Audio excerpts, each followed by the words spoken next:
Chapter 1631. The large-scale rescue operation had been very powerful. In addition to the Allied army of cultivators, there were also some big-shot cultivators hiding behind the scenes. For example, Li Xian and Zhang Ziden. To put it bluntly, both Li Xian and Zhang Ziden felt that they were at least somewhat responsible for this incident.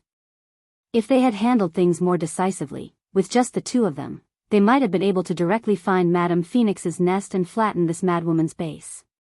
They wouldn't have had to trouble Miss Lotus Sun to do it herself. Li Xian and Zhang Ziden were well aware of the relationship between Lotus Sun and Wang Ling, and thus felt deeply ashamed. Looking at all the evidence, the thousand-faced man they were after was definitely connected to this young Madame Phoenix. In other words, this young Madame Phoenix wasn't as simple as she looked. For a technique like the Thousand Faces aberration, where even the faces they saw were different, the strength of the person behind it must be unfathomable. If one were to use this as a basis for inference, then there would be two results in front of them. First, there was an ancient powerhouse working under Madame Feng Chu. The second was that the person with the thousand-faced divine ability was Madame Phoenix herself. This Lu Renfeng is just an earth cultivator. Which ancient person would take a liking to her? Unless she was hit by a meteorite and lost her memory, there's no way she would be influenced by an ordinary earth cultivator like her, Zhang Ziden said as he sipped on his iced latte in the Daebak Cafe. The ancient person he mentioned was an abbreviation for an ancient expert. It was also a term that Zhang Ziden had recently picked up from the internet. Nowadays, it seemed very popular among young people to sum up a certain type of person as XX person. For example, Zuan person, book changer, Kushuan will die if you don't curse for a day. Zhang Ziden thought it was very interesting, so he picked it up in passing. In the end, he realized that it went quite well, and Li Xian was also successfully led astray. Although I don't think an ancient person would work for an earth cultivator like Lu Renfeng, the problem is, isn't Ling Zhenren also an earth cultivator? After Li Xian said this, Zhang Ziden opened his mouth, but was suddenly struck speechless for a moment. Yes, Wang Ling was very strong. He was so strong that they couldn't even imagine or measure him. But Wang Ling was indeed a genuine earthling. Furthermore, they were born from two earthlings who hadn't even reached the foundation establishment stage. This was something they didn't really believe in. It was not until Wang Yuan was born that Li Xian and Zhang Ziqin completely accepted the fact. Who would have thought that a little girl who had just been born on Earth would be as strong as a monster? She could hang them up and beat up two ancestor-level experts. In that case, even if the probability is low, it's not completely impossible, right? Zhang Zi snickered. In comparison, the fact that he, Lu Renfeng, and the thousand-faced man were the same person became much weaker after their discussion. If she, Lu Renfeng, was a primordial immortal, she would definitely not be interested in the arcane realms on Earth, even if Earth has been upgraded. Zhang Zi snickered. There are many factors in the formation of a secret realm. To put it simply, it's like a jar of old wine. The older it was, the more valuable the mystic realm would be. In the boundless Milky Way, there are countless secret realms that have not been explored for a long time. How could the secret realms on Earth be worth their attention? I agree. Li Xian nodded and said, Lu Renfeng only explored the secret realms for money. Her vision is still not as good as that of the primordial immortal. In the end, we are in different realms. Back then, I was also seeking money, but I had my reasons. Zhang Zi snickered at this time. Why do you say that, brother Ziqin? Money is evil. I just take these sins into my own hands and bear them silently. Zhang Zi sighed. If I don't go to hell, who will? Li Xian, about 2 minutes later, Zhang Zi snickered, finished the last mouthful of coffee in his hand and immediately got up. Let's go, brother Li Xian. Let's put an end to it together. Okay, Li Xian said seriously, but how are we going to get in? This time, the Alliance army has a unified command and a symbol of allies. We don't have anything. Isn't it inappropriate to go in like this? There's nothing inappropriate about it. Zhang Zi snickered suddenly. Aren't we just enthusiastic citizens passing by? So that was it. At this moment, Li Xian suddenly understood. While Li Xian and Zhang Ziqin were preparing to set off, in Songhai First Prison, the three-man mahjong team led by General Bai was also launching a new round of operations. Because this was a free opportunity to earn points. As long as they participated in the Alliance Army, they would earn points. Of course, if they could render meritorious service in this operation, they would earn extra points. All three of them had been sentenced to more than 1,000 years. Naturally, they wouldn't miss this opportunity to earn points to offset their sentences. Was that Miss Sun arrested? After General Bai told them the ins and outs of the matter, the three-man team felt that it was inconceivable. They had only heard about it from the prison guards and knew that there was a large-scale Allied army operation in Songhai City. They had thought it was just a drill, but now that they were in General Bai's car, they understood why on earth this large-scale Allied army was here. To tell the truth, the three people in the mahjong team were a little taken aback. Do the three of you have any impression of Lu Renfeng? General Bai asked at that moment. After all, the three people sitting in the car at that moment enjoyed top-notch caretakers in Songhai First Prison. Most importantly, they had previously been leaders of underworld forces, so they couldn't be any more familiar with the Dark Network and other underground organizations. Are you talking about Lu Fengchao? The old devil asked. That's her. General Bai asked, why, are you familiar with her? We don't have any business dealings, I just saw her in an underground human trafficking market, the old devil said. I still remember that she and another person were fellow disciples. The other person was nicknamed Crouching Dragon. But compared with her, this Crouching Dragon is indeed very low-key. Do you mean they have a Shifu? Yes. But my venerable self doesn't know much about who that Shifu is. General Bai cupped his chin in his hand and pondered for a moment. Feng Chao's underground laboratory in the northern suburbs was already under the control of the Alliance Army, and the encirclement had been formed. Lu Renfeng couldn't escape now. Apart from capturing her alive, the higher-ups had instructed them to collect as much evidence as possible. Now that they had set out a little too late, it wouldn't be advantageous for them to intervene head-on. Thus, when General Bai heard this, he suddenly felt that he and the mahjong trio might be able to think differently. Do you know where this underground human trafficking market is? He asked at that moment, raising his head. These people are all cunning. Even if I give them the address, they might have already changed it, the old devil said. If there's no one there, wouldn't it be a wasted trip? There are always clues, General Bai said. You've done a great service. The old devil immediately replied, in Winter City. Winter City? Master of Immortal Mansion Xingyu was blank. Back then, the entrance to his immortal mansion had been in Winter City. Come to think of it, that was where his dream had begun. Chapter 1632. Now, people from all sides set off in different directions. Some surrounded the place, some built momentum, and some collected evidence. There were actually quite a few enthusiastic citizen groups like Zhang Zizi and Li Xian. They didn't do it for fame, but for the light of righteousness, and only wanted to contribute that light and warmth in their hearts.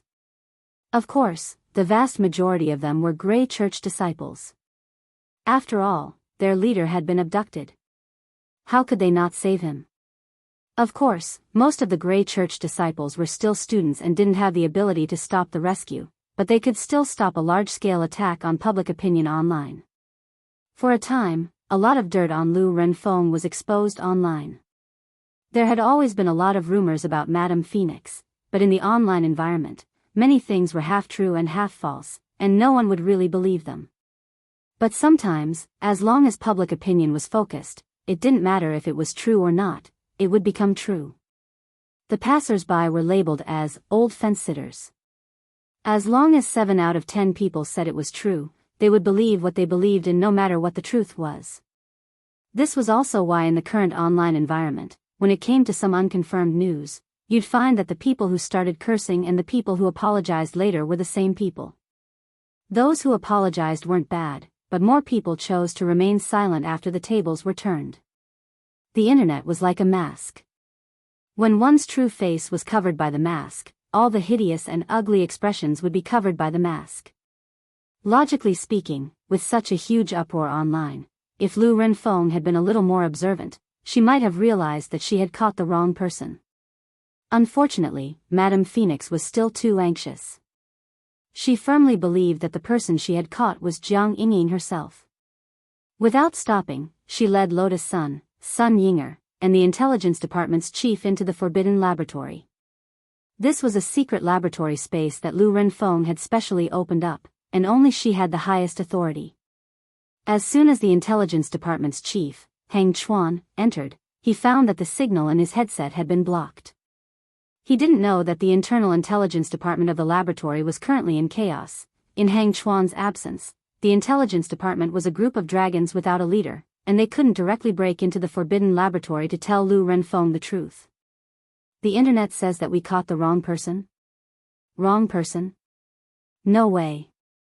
Zhang San has never failed before, so how could Jiang Yingying and Lotus Sun not tell the difference? Look at the news online. I don't think it's fake news at all. This. I have to tell Madam quickly. Where is Madam now?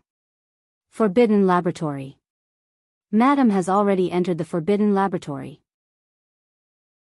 Ugh. It's over. Inside the restricted laboratory, Lu Renfeng pointed at a bed in front of her. Come, classmate Jiang, lie down. The expression on the madwoman's face was as calm as an ancient well. I advise you to be more obedient. I've always been very fast. Moreover, the amount of anesthetic is enough to make you die without any pain.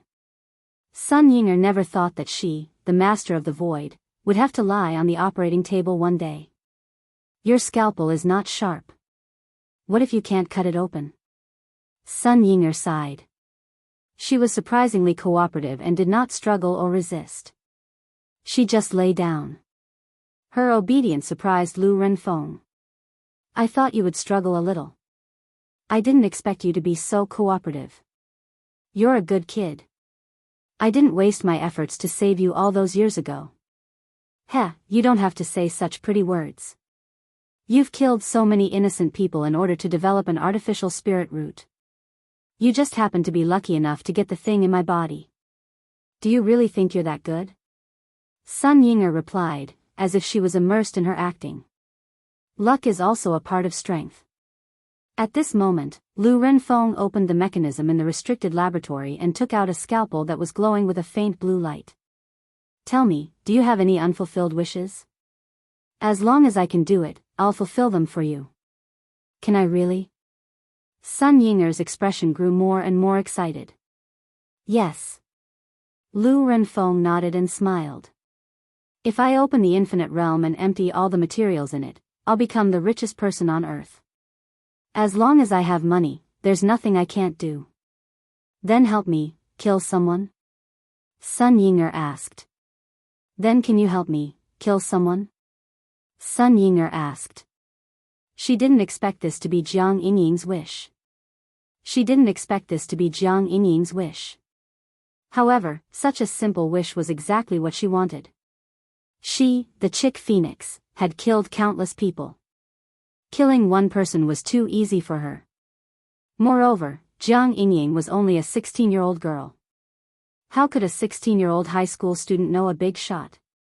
You don't want me to kill your grandfather, do you? Martial Sage Jiang? Lu Renfeng gripped the scalpel and suddenly laughed evilly. It's not impossible, although it's difficult. But I can still do it. No. Why would I kill my grandfather? The person I want to kill is someone who bullied me.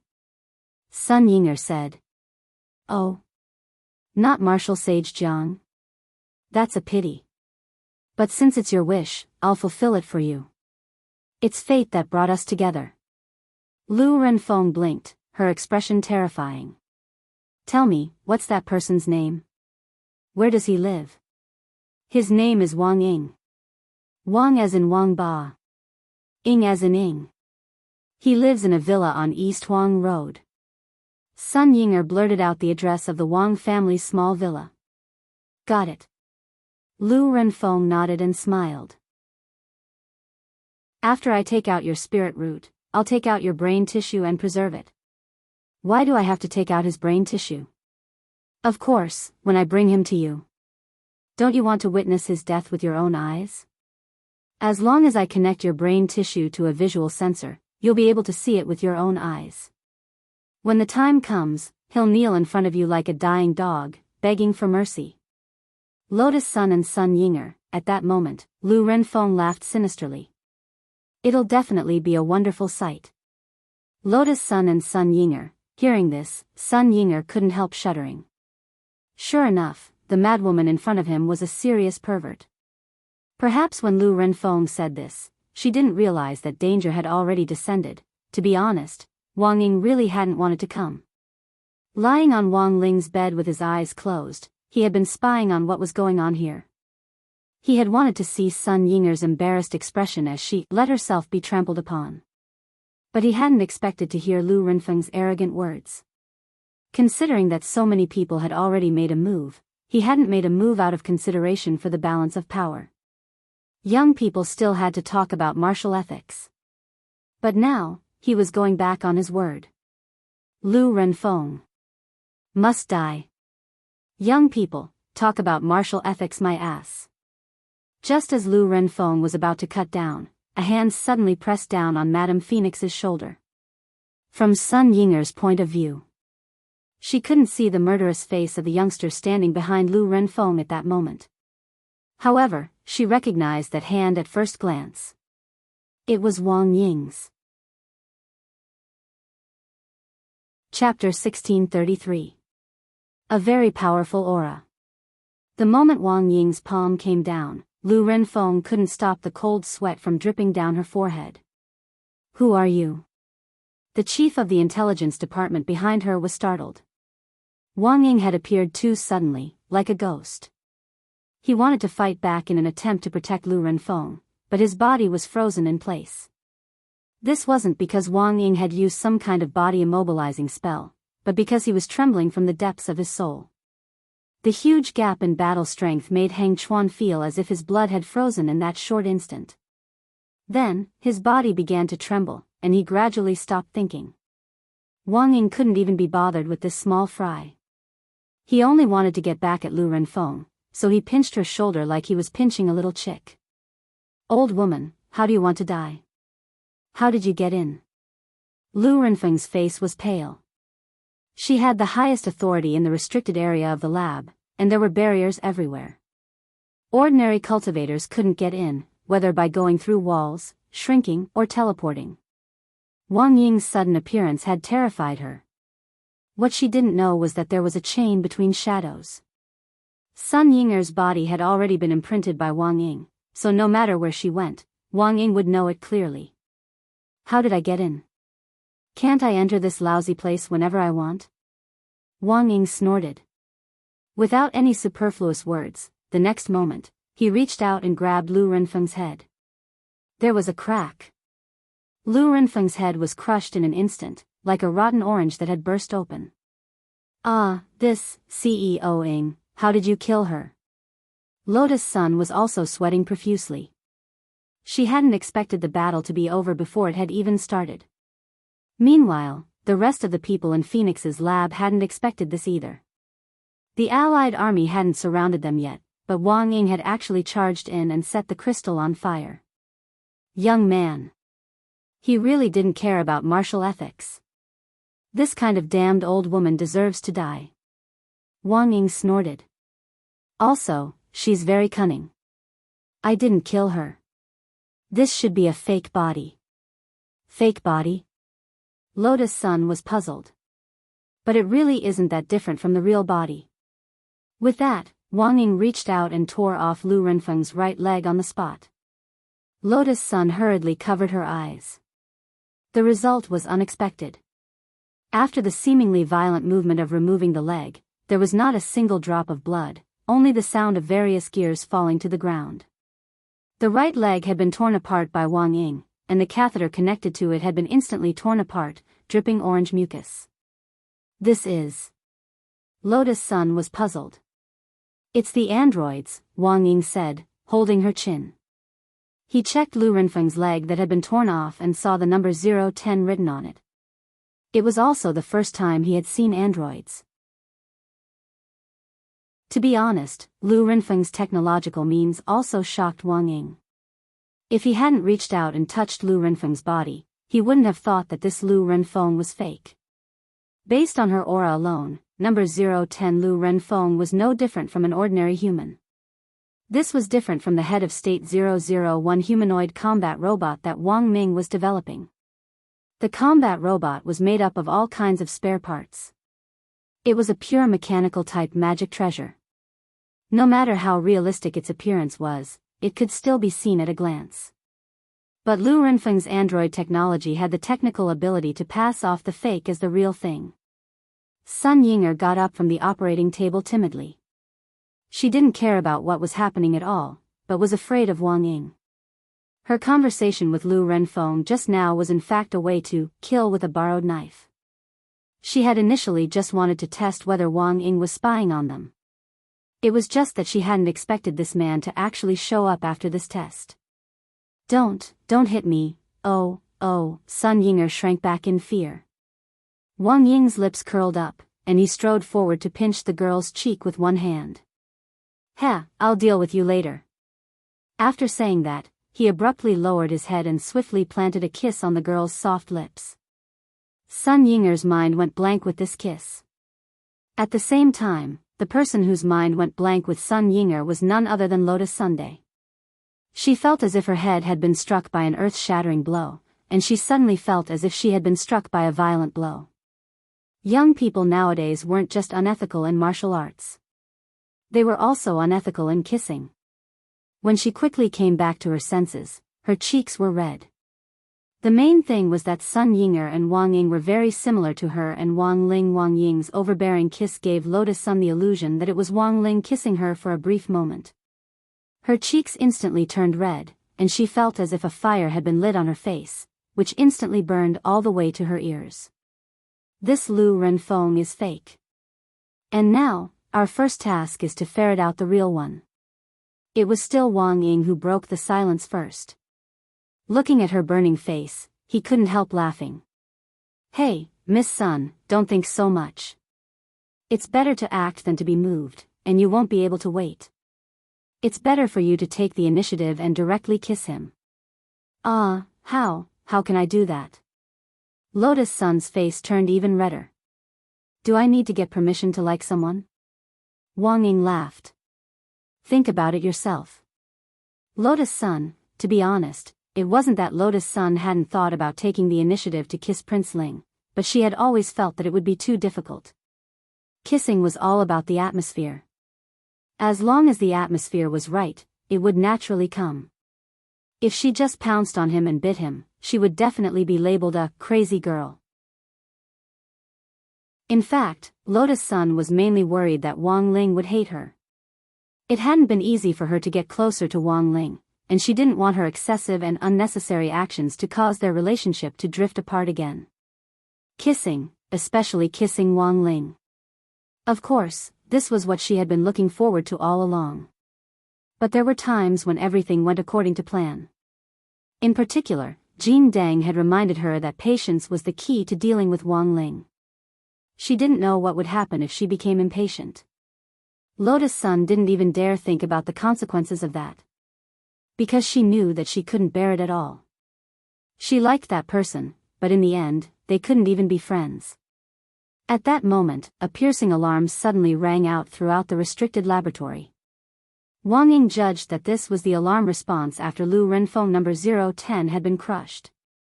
Less than 10 seconds after the alarm went off, all the hidden mechanisms in the entire restricted laboratory were activated. A whole bunch of new Lu Renfeng were pushed out of the capsule. Chapter 1634.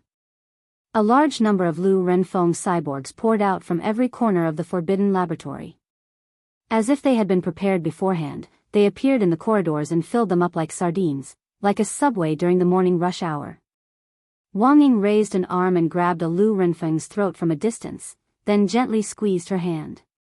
In an instant, the heads of these cyborgs rolled to the ground like watermelons, Then, these dead cyborgs were quickly replaced by new cyborgs.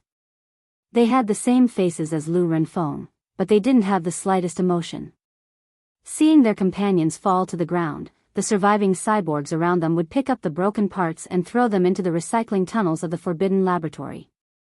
Wang Ying didn't know how many doppelgangers the real Lu Renfeng had created for herself, but judging from the wave after wave, there were definitely tens of thousands of them. Sun Yinger, how many did this crazy woman create for herself? Wang Ying, it seems that this woman has an emergency plan.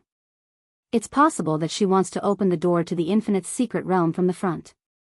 But I heard earlier that it won't be easy to open the entrance to this secret realm.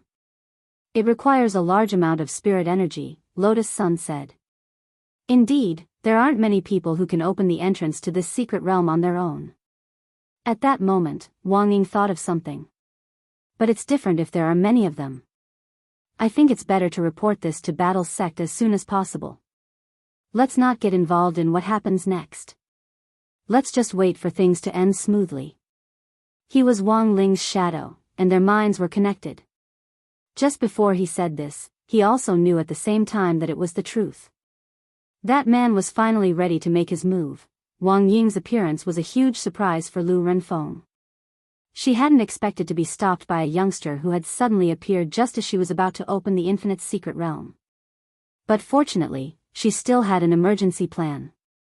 As long as her original body wasn't found, she hadn't lost this battle yet. In Shou Chang's private laboratory, several cyborgs Lu Renfeng were in complete control. He. Junior brother Wulong, long time no see. Lu Renfeng linked her original body's will to the brain tissue of one of the cyborgs, thus temporarily controlling it. When the androids rushed in, Shou Chang realized that the situation was not good. There was an emergency escape button in his laboratory. Just as he was about to press it, one of the androids kicked his abdomen, shattering his dream on the spot. Senior sister, you can't keep making mistakes. Are you willing to call me senior sister now? Lu Renfeng couldn't help but laugh out loud. An artificial spirit root is my lifelong dream.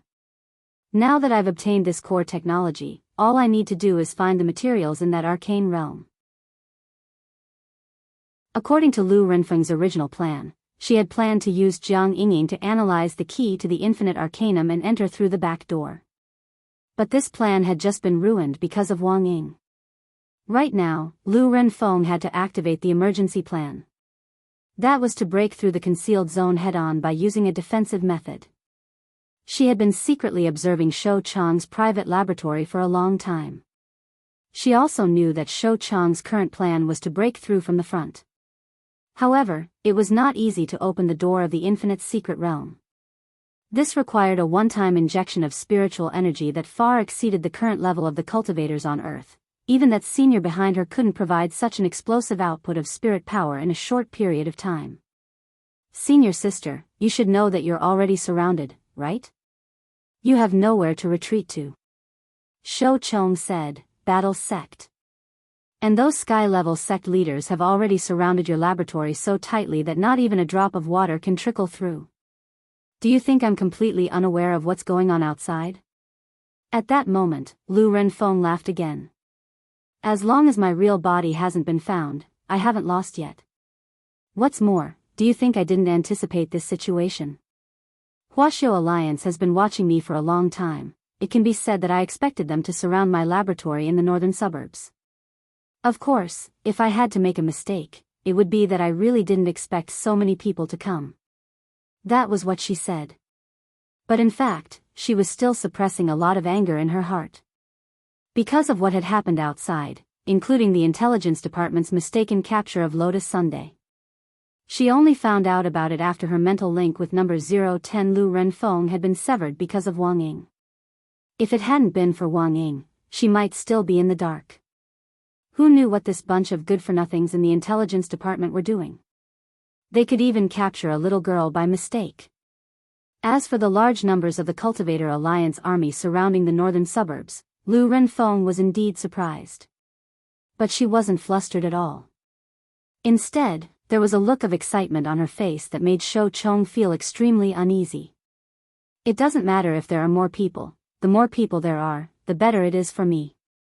Lu Renfeng's second plan was to take advantage of Huaxiao Alliance's encirclement and suppression to use these cultivators' spirit power to forcibly break through the main entrance to the Infinity's secret realm. But the second plan actually had its risks. If Huaxiao Alliance didn't send enough people, even if she had a way to squeeze these cultivators dry of their spirit power, it might not be enough to pry open the door to the Infinity's secret realm. But now, she felt that the situation was different. Hundreds of thousands of the Cultivator Alliance army were now surrounding Phoenix Sun's laboratory in the northern suburbs. The ordinary cultivators who had come as reinforcements were at the Golden Core stage at the very least. Not to mention the sky-level sect leaders who were in the circle. Senior sister, don't tell me you want to. At that moment, Shou Chang's expression changed dramatically as he finally realized what on earth Lu Renfeng was up to. He. Lu Renfeng continued to cover her mouth and chuckle through the android. The heavens are truly on my side. In order to rescue that Miss Lotus Sun, they had actually sent so many people without thinking. If the final result of this battle was to go for wool and come home shorn, I think this Huaxiao Alliance's prestige will be swept away. At that moment, in the battle's Sex Command Center, all the members of the Alliance army participating in this battle had turned into dense red dots on the satellite map on a huge screen. From a commander's point of view, Cone had never commanded such a rich battle in his previous 8 lifetimes. But for such a large number of Alliance soldiers to be placed in his hands alone was a test of his ability to withstand pressure and command. He looked at the blinking light markers on the map and frowned slightly. Dao Monarch, I think something's wrong. Our Alliance army has already formed a dumpling encirclement. But Lu Renfeng's side isn't putting up the slightest resistance. I can't help but feel that there's some kind of conspiracy behind this. As expected of the senior monarch's chosen one. Crispy Noodles Dao Monarch smiled, looking relaxed and content. This. Dao Monarch has already discovered it. Cone was speechless. At the end of the day, this Anti-Lu just wanted to enter the secret realm to steal materials. Now her real body is nowhere to be found, and a large number of androids are pouring out of the Forbidden Zone laboratory. There's no point in catching those androids. Crispy Noodles Dao Monarch said, there's a saying, close the door and beat the dog. To use a more cultured term, it's like catching a turtle in a jar. Cone, Dao Monarch, you mean? Crispy Noodles Dao Monarch smiled. Just let the Alliance army beat them at their own game. Because at that moment, a pretty boy had already entered the Infinite's secret realm ahead of time. He was waiting at that entrance for Lu Renfeng's real body to come in, of course, in order not to delay his homework. This pretty boy even moved his desk over and wrote while he waited. Chapter 1635. Although he had said that he didn't want to get involved in this matter, he had never thought that in the end, he would still get involved. He really wasn't thinking about any of this, his mind was full of homework, exercises, and the upcoming monthly exam. But he didn't know why. His body started to move involuntarily. He knew that Lu Renfeng had come for the Infinite's secret realm, so the easiest way to find her real body was to wait for her. Now that the secret realm had finally been opened, her real body would definitely show itself and take a look. Another advantage was that apart from him, there was no one else at the entrance to the secret realm, which would give him a cover to hide his strength and fame. It would be too high profile and troublesome to follow the team to capture Lu Renfeng's real body. It would be better to wait for this crazy grandma to walk right into the trap. Thus, he decided to enter the Infinite's secret realm right away. But he had heard that it wasn't easy to open the Infinite's secret realm, and that a huge amount of spirit energy was needed to open the door. For this reason, Shoucheng and Lu Renfeng had racked their brains to find a way to open the Infinite's secret realm. Wang Ling believed it.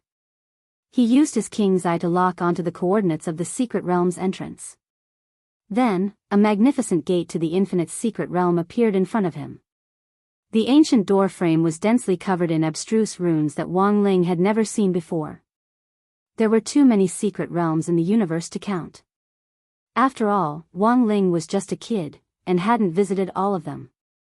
In order to explore a secret realm and obtain immortal opportunities to improve their cultivation, ordinary cultivators were all determined to rush in, for fear that if they were one step too late, the treasures in the secret realm would be snatched away by someone else.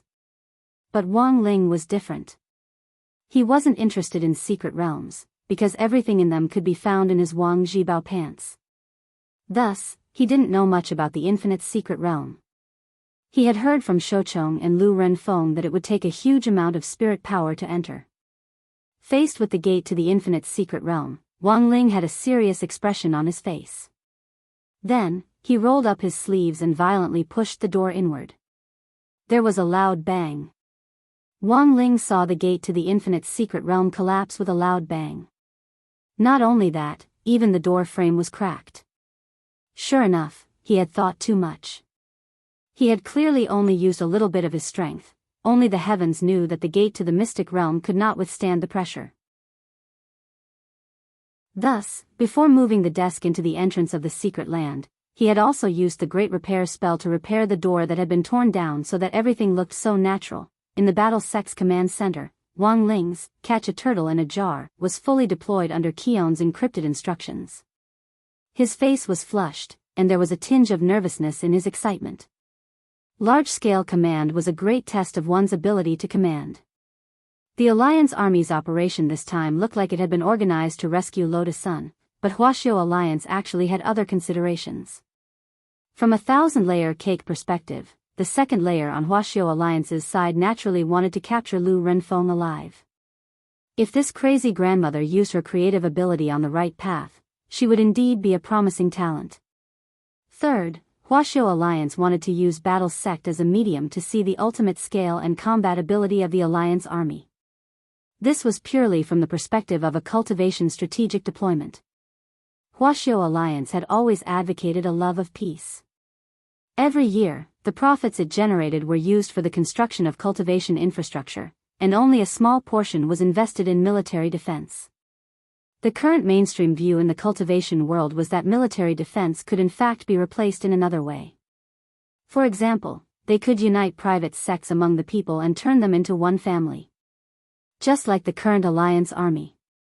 But it would be a little too formal to organize such a large-scale Alliance Army in the name of Huaxiao Alliance's people. So at this time, the necessity of Battle Sect's existence manifested itself. When grenade-throwing Senior Immortal had gone to pull in investments back then, Huaxiao Alliance had decided to invest because of this consideration. The sky-level sects had joined together to block the development of the earth-level and black-level sects below them. This kind of behavior was very detrimental to the operation and development of private sections. Thus, at this time, a super sect that could surpass sky level was needed to set an example and form an unshakable force in all aspects. In the end, it would become a hemp rope that would tightly link the other sects together. Thus, the overall planning and coordination of sects in the cultivation world was also a subject of study.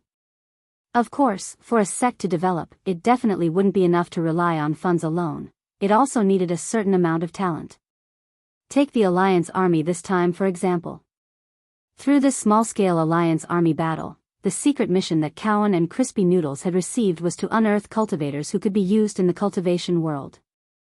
Most of these talents were still buried, and their current value could only be discovered by Bo Lu. Once Cowan and Crispy Noodles' Dao Monarch locked onto a candidate, they would only record it down first. Next, it was up to the sect's Ministry of Commerce to communicate and negotiate the transfer of disciples between sections. Nowadays, Battle Sect was rich and overbearing. In theory, as long as they had enough money, there was no one they couldn't negotiate with. Has Mr. Cowan discovered any outstanding seedlings? Crispy Noodles' Dao Monarch asked as he looked at the screen in front of him in front of the command platform. No, not for the time being. Cowan shook his head.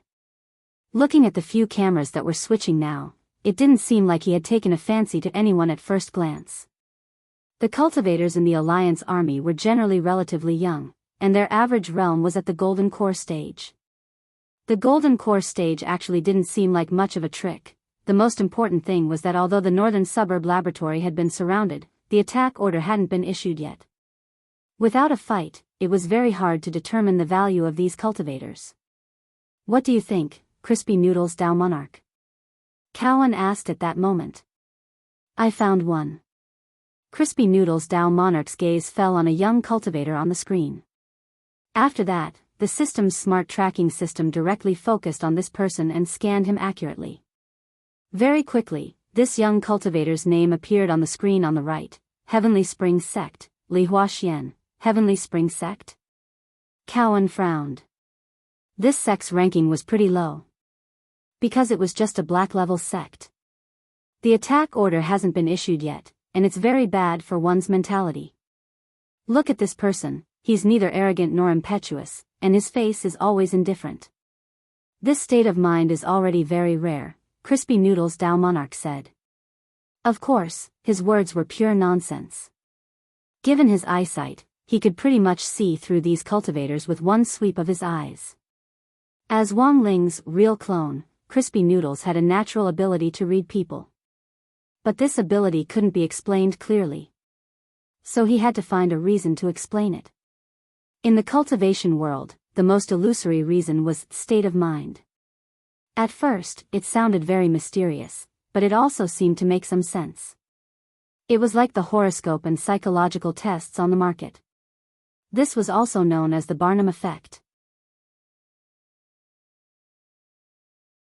Chapter 1636. The strategic reserve of talents was something that every sect would do, and the key was whether the two sides of the transaction valued talents enough. There were times when some small sects would let go of a big fish for the sake of temporary benefits. Li Huaxian was a talent personally hand-picked by Crispy Noodles Dao Monarch, so Qion naturally wasn't worried about him in all aspects. However, compared to the other sects, it was not an easy task for the Battles sect to poach them. How could a super sect possibly take a fancy to a disciple from a profound sect? If we were to poach him too openly, we would only alert the enemy and tell them that this Li Huaxian is a rare talent and that our war sect is definitely going to have him. This way, Li Huaxian's value would be raised to an extremely high level in a short period of time, and in the end, it would put the war sect in a passive situation. Have you thought about the matter of poaching people, Immortal? I don't think it's easy, Kun said as he stared at Li Huaxian on the screen. Little Silver, Crispy Noodles Dao Monarch said bluntly. Little Silver? Team leader Ian? Actually, Qion didn't know much about Little Silver.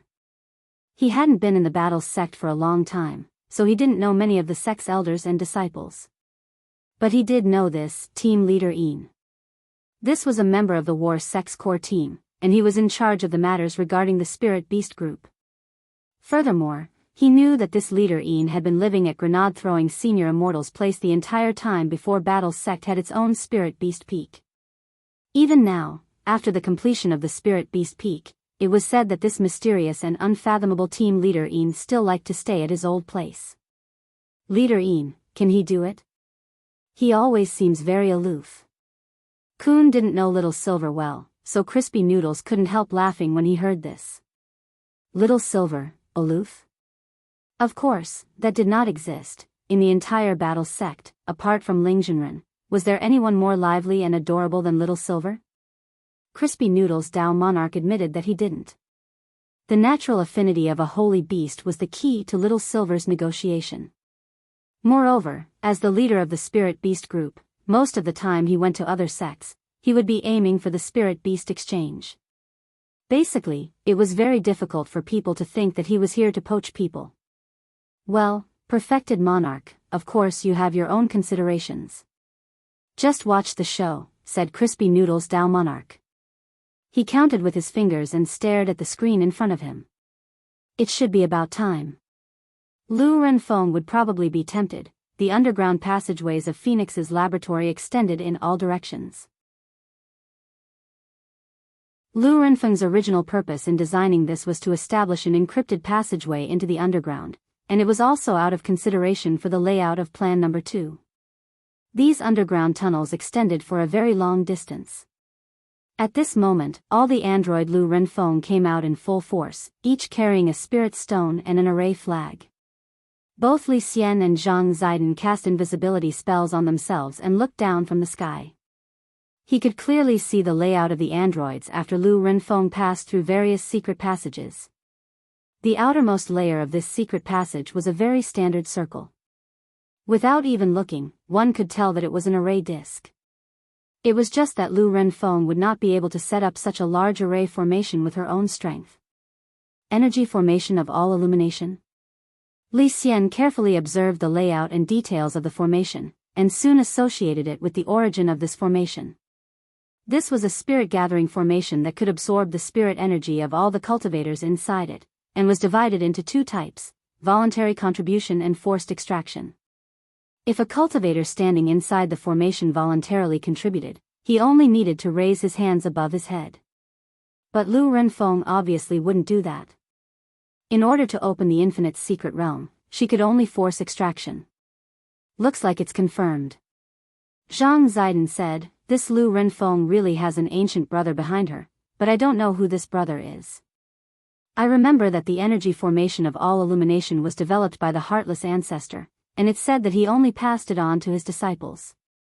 But the Heartless Ancestor himself is now locked up in the corpse-wrapping painting." The corners of Li Xian's mouth twitched, and he said rather helplessly, "And that guy used to say every day that he wanted to take a disciple, but so far I've never heard who his disciple is." Speaking of the Heartless Ancestor, he was also an all-powerful powerhouse in ancient times. But unfortunately, the Heartless Ancestor had a small problem, and that was that he was very stingy. There was a banquet where the Heartless Ancestor invited everyone, including Dao Ancestor Wang. In order to save money, he bought a lot of fake wine from a wine merchant and only let Dao Ancestor Wang drink the real wine. In the end, Dao Ancestor Wang's wine gourd was somehow switched at the banquet. Then, there were only 5 sounds of dun, dun, dun, dun, and the gourd of fake wine was drunk by Dao Ancestor Wang. And then, there was no, and then, Dao Ancestor Wang, who had drunk the fake wine, put the Heartless Ancestor and the wine merchant into the corpse-wrapping painting on the spot. Looking back at that period of history, Li Xian couldn't help but sigh. Why did you provoke such a good person?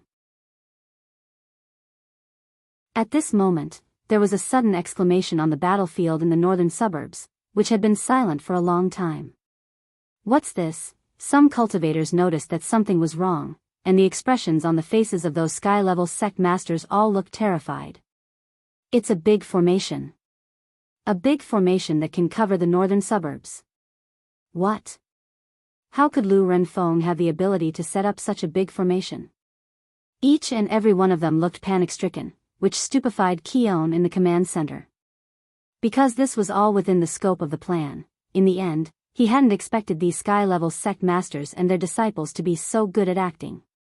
At that moment, each and every one of them contributed their outstanding acting skills to the fullest. My spirit energy is being sucked out. No, I can feel my life slipping away. The cultivators trapped in the formation cried out one after another, their expressions as if they were about to die. In fact, their spirit energy hadn't been sucked out. The spirit energy that Lu Renfeng had absorbed had all been provided by Wang Ling. At that moment, he was crouching at the entrance to the secret land. As he read the exercises in front of him, he raised both hands to transmit his spirit energy over. It's done. Lu Renfeng, who was guarding the lab, looked pleasantly surprised through the android. The amount of spirit energy that the array had absorbed was too much. It was far beyond his imagination. Ha ha ha ha ha. She couldn't stop laughing wildly. I never thought that I, Lu Renfeng, would actually succeed. The cultivation world will soon welcome a new generation of phoenix chicks. That will be the beginning of a new era for me, Lu Renfeng. As soon as his voice fell, the controlled android quickly regained its silence. It looked like Lu Renfeng had already withdrawn the mental link with her real body and was ready to act on her own. Shou Chong was pressed down on the ground by several androids and couldn't move. At that moment, all his hopes were dashed, and he only felt that the situation was hopeless. Bzzzt. There was a bang. When the entrance to the secret land opened at the location which Lu Renfeng had set in advance, this crazy woman rubbed her hands together and couldn't hide the excitement on her face as she stepped in. She thought that when she opened the door, she would see a dazzling new world. In the end, what she saw was a teenager doing homework at a desk. Lu Renfeng laughed. I never thought that there would be a doorman in this infinite secret land. At that moment, Wang Ling raised his head to look at her. After confirming that this was Lu Renfeng's real body, he used just one look to firmly block the door to the secret land behind Lu Renfeng. In that instant, a terrifying pressure extinguished all of Lu Renfeng's excitement. Wait, this situation didn't seem right? Chapter 1637. The truth was that Wang Ling wasn't in a hurry to exert pressure on her. He just raised his gaze to meet Lu Renfeng's indifferent gaze. In that moment, this young Madame Phoenix's mind instantly went blank. She was so shocked that she couldn't speak. She didn't understand what was happening in front of her. She felt as if she had stepped into an abyss the moment she stepped into the mystic realm. She was clearly being stared at by a young man who looked like a high school student. How could she, Madame Phoenix, feel fear? Lu Renfeng couldn't believe what she was seeing. She had chased after the infinite mystic realm for far too long. Now that she had finally made it in, her path was blocked by a young man. Lu Renfeng could not accept this fact no matter what. I will never kill those boys who are good-looking. Lu Renfeng stared at the pressure and said. As she spoke, she deliberately avoided Wang Ling's gaze. That was the only way she could be a little more normal. Although at this moment, her body was still trembling uncontrollably. Wang Ling could see that Lu Renfeng actually had a backup plan. As a well-known underground scientist both at home and abroad, Madame Phoenix definitely wasn't unprepared for the fact that she dared to appear in her true form. Battle Sect and Huaxiao Alliance's request was to capture Lu Renfeng alive, so Wang Ling naturally had to be careful not to go overboard. If he killed her, it wouldn't be easy to clean up the mess. Thus, Wang Ling continued to stare at Lu Renfeng, intending to watch the ants dance and see what on earth Lu Renfeng would perform next. Child, I only need the materials in this mystic realm. With these materials and my skills, I can become the richest person in the world. At this moment, Lu Renfeng's tone changed, and she actually began to walk the gentle path. If you don't stop me, I can guarantee you a luxurious life for the rest of your life. You look young, so there should be a lot of things you want to buy, right? If possible, Lu Renfeng also hoped that they wouldn't start a fight here. She didn't know Wang Ling's background, nor did she know how he had come to this infinite secret realm. But one thing was certain, Wang Ling was very young. On Lu Renfeng, there was an AI intelligent analysis system in her body. While Lu Renfeng and Wang Ling were talking, she had already scanned Wang Ling's face and found the corresponding answer from the big data in the National Treasury.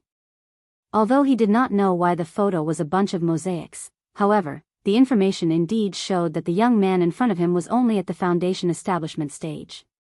Of course, Lu Renfeng was well aware that Wang Ling was probably hiding his true realm. Otherwise, why would he make her feel so oppressed? How interesting. He's just a 16-year-old boy, but he actually has the battle prowess of a soul formation cultivator? After the initial panic, Lu Renfeng, who had obtained the data, revealed a hint of excitement in her heart. A 16-year-old youth with the combat power of a soul formation cultivator, if this matter were to be spread, it would definitely cause an uproar in the world. However, she was not prepared to reveal this matter. Instead, he came up with a new plan. If she could trick Wang Ling, or defeat him here, Wang Ling wouldn't be able to escape. Then, she would cut open Wang Ling's stomach and take out his spirit root for research. Finally, she would use the core technology of artificial spirit root to replicate it.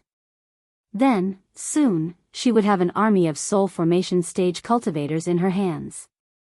The more Lu Renfeng thought about it, the more excited she became. The corners of her mouth couldn't help but curl up crazily.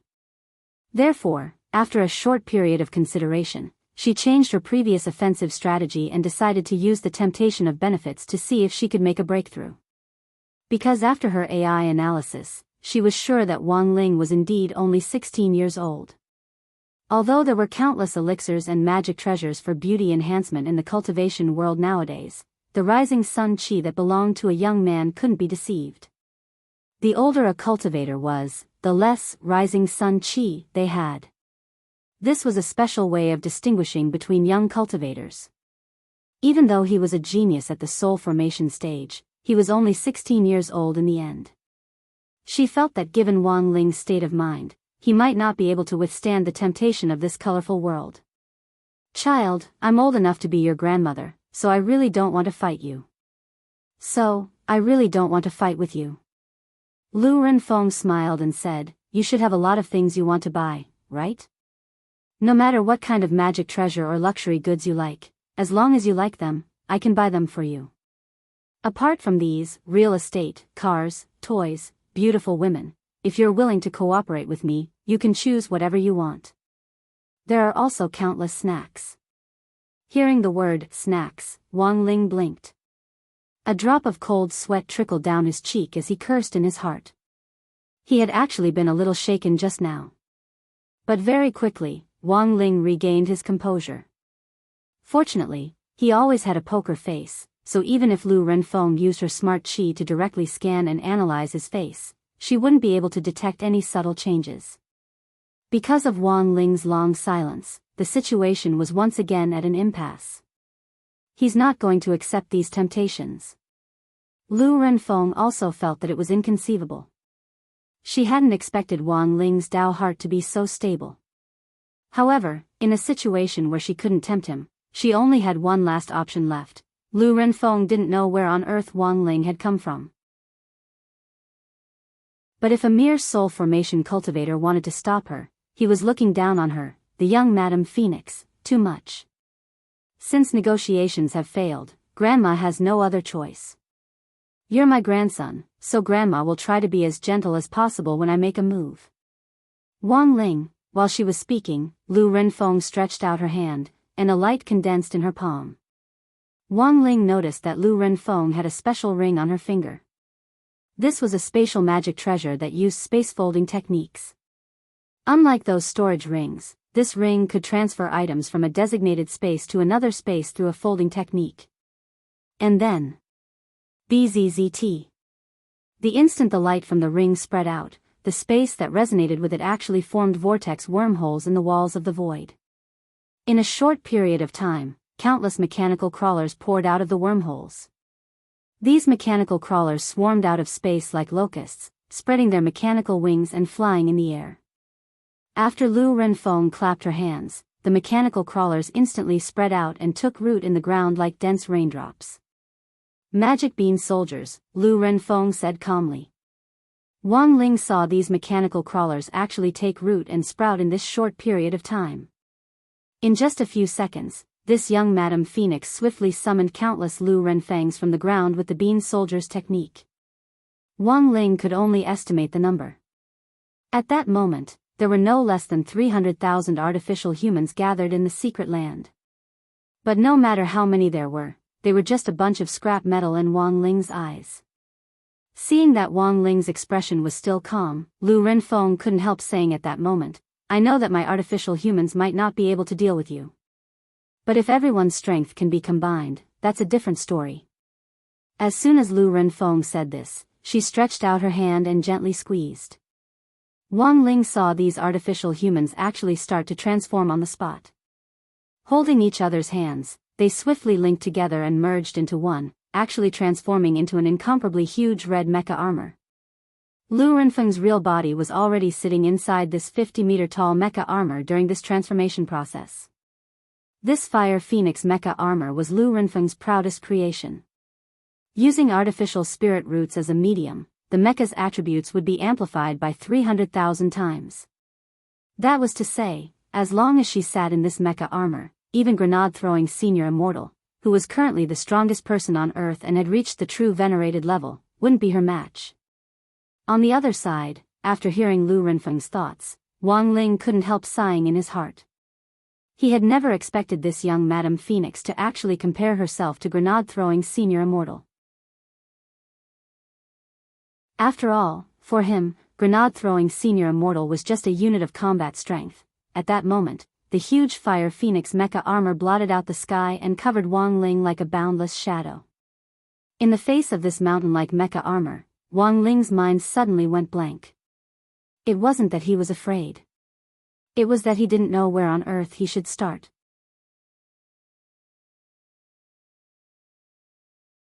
Chapter 1638.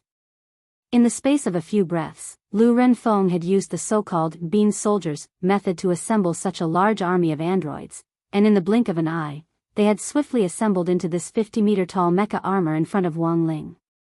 It wasn't hard for Wang Ling to see that Lu Renfeng had clearly been preparing for today's event for a long time. It was almost impossible to mass-produce androids of this scale in a short period of time, and it would take time. On the other hand, these androids weren't cheap.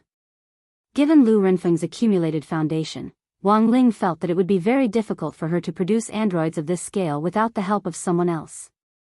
This was a woman who was afraid of poverty. Her words were filled with the evil flavor of capitalism. Wang Ling could see that Lu Renfeng wanted to use this to turn things around. With the almost inexhaustible resources in Infinite's secret realm, she would be able to build her own army of androids, and then vigorously develop an industrial chain for artificial spirit roots, which would go down in the annals of modern cultivation history. At that moment, Wang Ling sighed silently in his heart. It was a pity that this young Madame Phoenix had run into him. It was one thing for her to make some money, but Wang Ling didn't quite understand why some people just had to provoke him. In the air, Lu Renfeng's real body was linked to the Fire Phoenix mecha armor's spiritual will. She didn't need to use any buttons to control it, she just needed to place both hands on the special psychic pilot's seat, and she could control it as one. The massive Fire Phoenix mecha armor was a little more agile than Wang Ling had imagined. In the sky above the primeval forest of Infinite's secret realm, the melodious sound of a subwoofer cannon came from the Fire Phoenix mecha armor. Rather than calling it a song, it would be more accurate to call it a low and deep phoenix cry. Then, two projectile blades more than 10 meters wide popped out from the back of the mecha armor's arms. Accompanied by the subwoofer cannon song, the fiery red projectile blades were covered in a layer of red spirit light. This was a combination spell that combined sound waves with a magical effect, and was similar to the roar of some spirit beasts before a battle. At this particular frequency, apart from being able to produce a magical effect, it could also affect things around the battlefield. Lu Renfeng wanted to capture Wang Ling alive, which was why she had used this method. Under certain conditions, a phoenix cry of this particular frequency could induce hallucinations. Furthermore, she had already rearranged the frequency of the phoenix cry based on Wang Ling's current realm. He was sure that this was a sound wave that could suppress a soul formation cultivator. But in the face of such a powerful sound wave, Wang Ling's expression didn't change at all. He's not affected at all? Lu Renfeng was astonished. Then, he saw the young man, who was the size of an ant, standing on his tiptoes and ascending over 100 meters into the air before stopping. At the same time, the void changed, and Lu Renfeng saw her surroundings changing rapidly. The battlefield above the primeval jungle of the infinite mystery land was quickly transformed into the endless and deep universe. Lu Renfeng could see the Milky Way and even Earth, which was not far away. This wasn't a universe of the real world, but one that Wang Ling had constructed, and could be said to be a complete replica of the real world's universe. It was because there were no other living beings in this universe. Intrinsic spirit field? Within the fiery phoenix mecha, Lu Renfeng's eyes widened, and she was completely astonished by the boundless universe and the dazzling galaxy before her.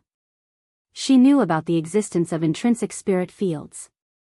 But she didn't know that the place she had been pulled into was the core world, which was even more powerful than an intrinsic spirit field.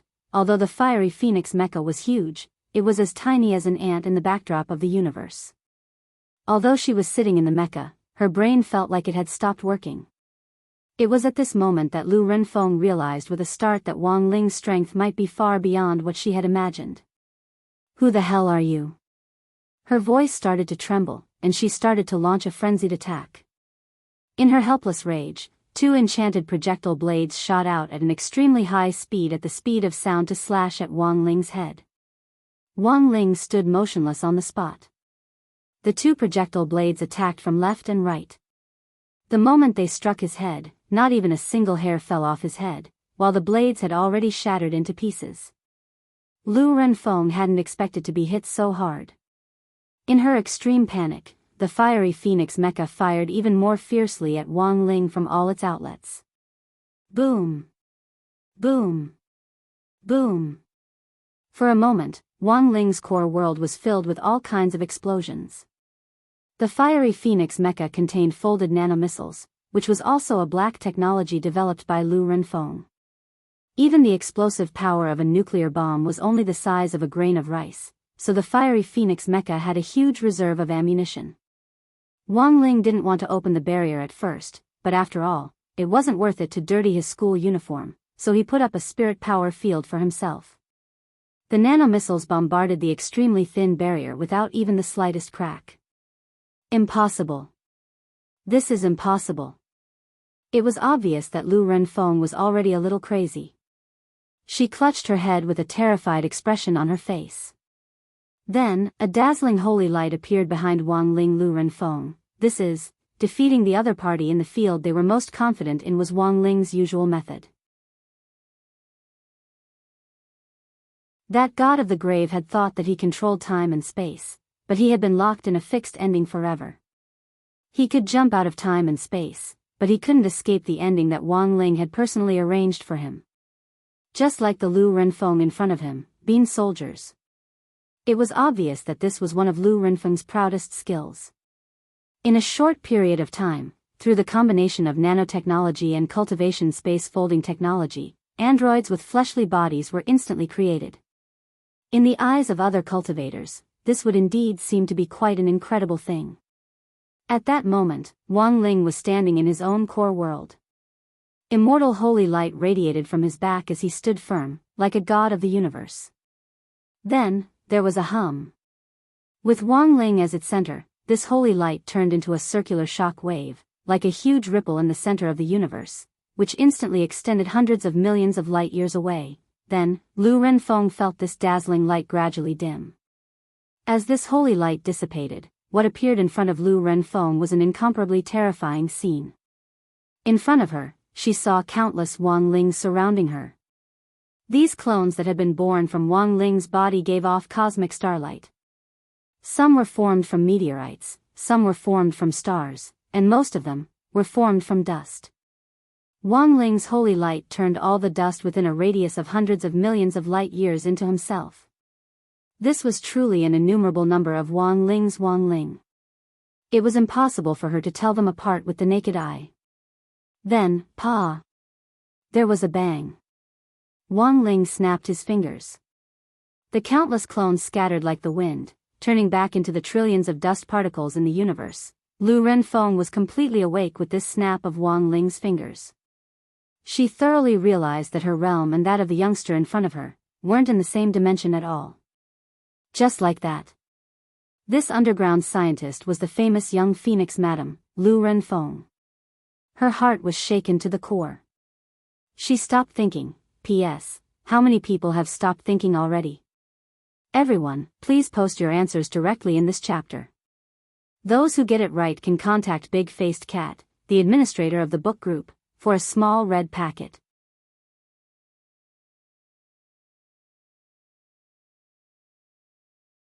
Chapter 1639. Under the double assault of sight and spirit, there was a certain probability that the soul would short-circuit. The fact that this famous underground scientist had stopped thinking and was no longer struggling was a great help in carrying out the plan to capture Wang Ling alive. But Wang Ling somehow felt that things weren't that simple. He raised his hand and carefully used the Great Decomposition spell to slowly disintegrate the Fire Phoenix mecha armor from the outside to expose Lu Renfeng's body, which was hidden inside. At the same time, Wang Ling cast a temporary golden light of adaptation on Lu Renfeng so that her body could withstand all the pressure in space. She was an itinerant immortal, but at this level, she still couldn't fight in space.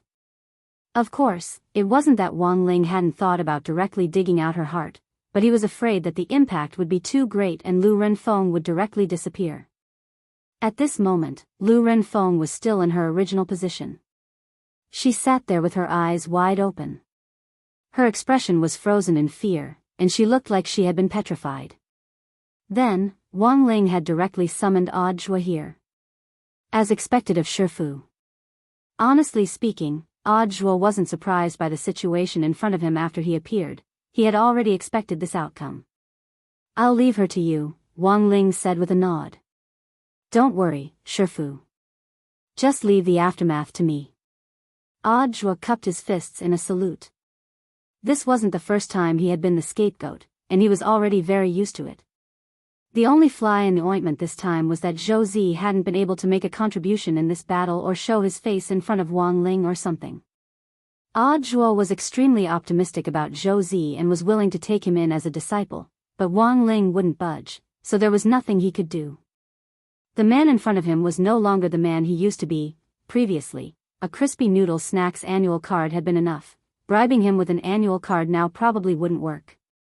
But he didn't show his thoughts in front of Wang Ling, and respectfully sent him off as usual before he stayed behind to deal with Lu Renfeng. Wang Ling shared a portion of the King's Eye's power with Audra. One reason was so that Audra could freely use the King's Eye's ability to travel freely in various spaces, and the other was to increase his battle strength. Of course, when it came down to it, it would be better for Audra to clean up the mess for him. Lu Renfeng had seen Wang Ling's face, so she definitely had to tamper with this part of her memory, and she also had to change things about the core world. This was combat strength that had already surpassed Earth's realm. It would be very strange if Lu Renfeng poured everything out when she woke up.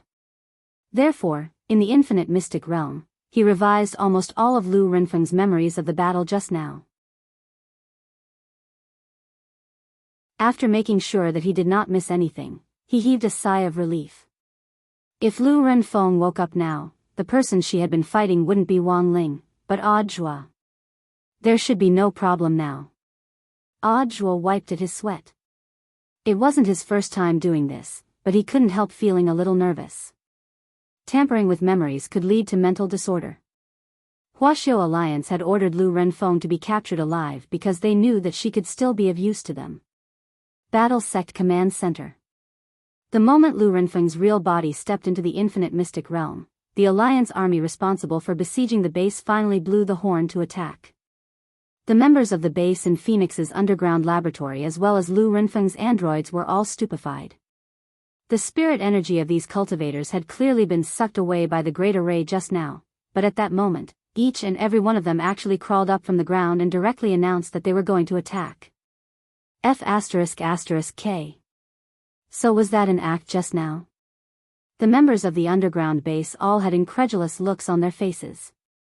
Lu Renfeng's real body was already under control, and the command center was left without a leader. In a split second, the entire underground laboratory that extended in all directions was a mess. Following Keon's intelligent deployment, the large-scale Alliance army surrounded the underground laboratory in an orderly manner. The capture operation lasted for several hours. Finally, he heaved a sigh of relief and collapsed with a tired expression. "It's finally over. No, there's actually one last step left," said Crispy Noodles Dao Monarch. The last step? Given Lu Renfeng's strength alone, she shouldn't have the guts to take such a risky action, said Crispy Noodles Dao Monarch. Dao Monarch, do you mean that there's another force behind this? Crispy Noodles nodded. It actually wasn't convenient for him to explain too much to Keon, so he could only leave it at that.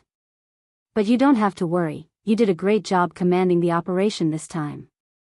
Senior Li Xian and Senior Zhang Zipei can handle the rest. Are they the two new elders?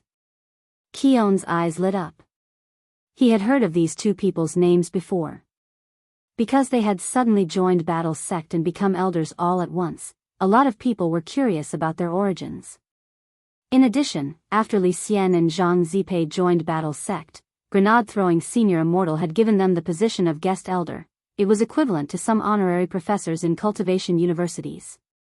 It sounded like they were from Battle Sect, but it was in fact just a title. But this name was actually directly hanging out his net worth. This was because Li Xian and Zhang Zipei were currently the only two elders in Battle Sect in name. Their names had been famous in ancient times, but they weren't known in the modern cultivation world. Now that they had become honorary elders all of a sudden, the many speculations undoubtedly deepened the mystery of these two people. While Keon and Crispy Noodles were giving instructions, Li Xian and Zhang Zipei were also looking for traces of the person behind the scenes. Following the lead of the All Things Illuminating Vitality Array, the two of them found some clues based on the layout and technique of the array. Zhang Zizi smiled. Interesting. Interesting. From the technique, it does seem like the work of that heartless ancestor. If it's him, he indeed has the ability to launch that 1,000 faces spell. But he's clearly already been locked up in the painting. He can only be a pile of bones now, said Li Xian. Zhang Zipei shook his head. Brother, you're being too absolute. Dao Ancestor Wang is indeed terrifyingly powerful, but there are no less than tens of thousands of people locked up in the corpse painting, hundreds of millions of ancient experts.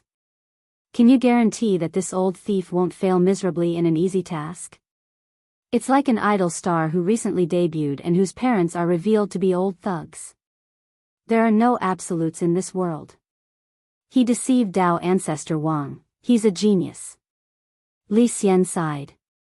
Zhang Zipei, there's one more thing that makes me certain that he was behind all this. Li Xian, what is it? Zhang Zipei, remember those ancient divine weapons that the grave god summoned when Ling Zhenren and the grave god fought at the very beginning? Li Xian nodded. Of course I remember, that was the army that the grave god created. In the end, Dao Ancestor's Dharma image creature chased them down, and only a few hundred of them are left from that army of 10 million. Zhang Zipei, when Ling Zhenren synchronized the battle in the inner world just now, I saw Lu Renfeng's Fire Phoenix mecha armor, and felt that it was similar to that ancient divine weapon. Hearing this, Li Xian was shocked. So Ancestor Wuxin was the one who built these ancient divine weapons? Zhang Zipei, he was a famous mechanic in ancient times. Because all the parts on his body could be replaced, and his heart was also a mechanical heart, he got the nickname Wuxin. Li Xian, but how do you know so much? Zhang Zipei, his wife told me. Li Xian, brother Zipei, don't tell me. Zhang Zipei, let bygones be bygones. This old man hasn't been Sea King for many years. Li Xian.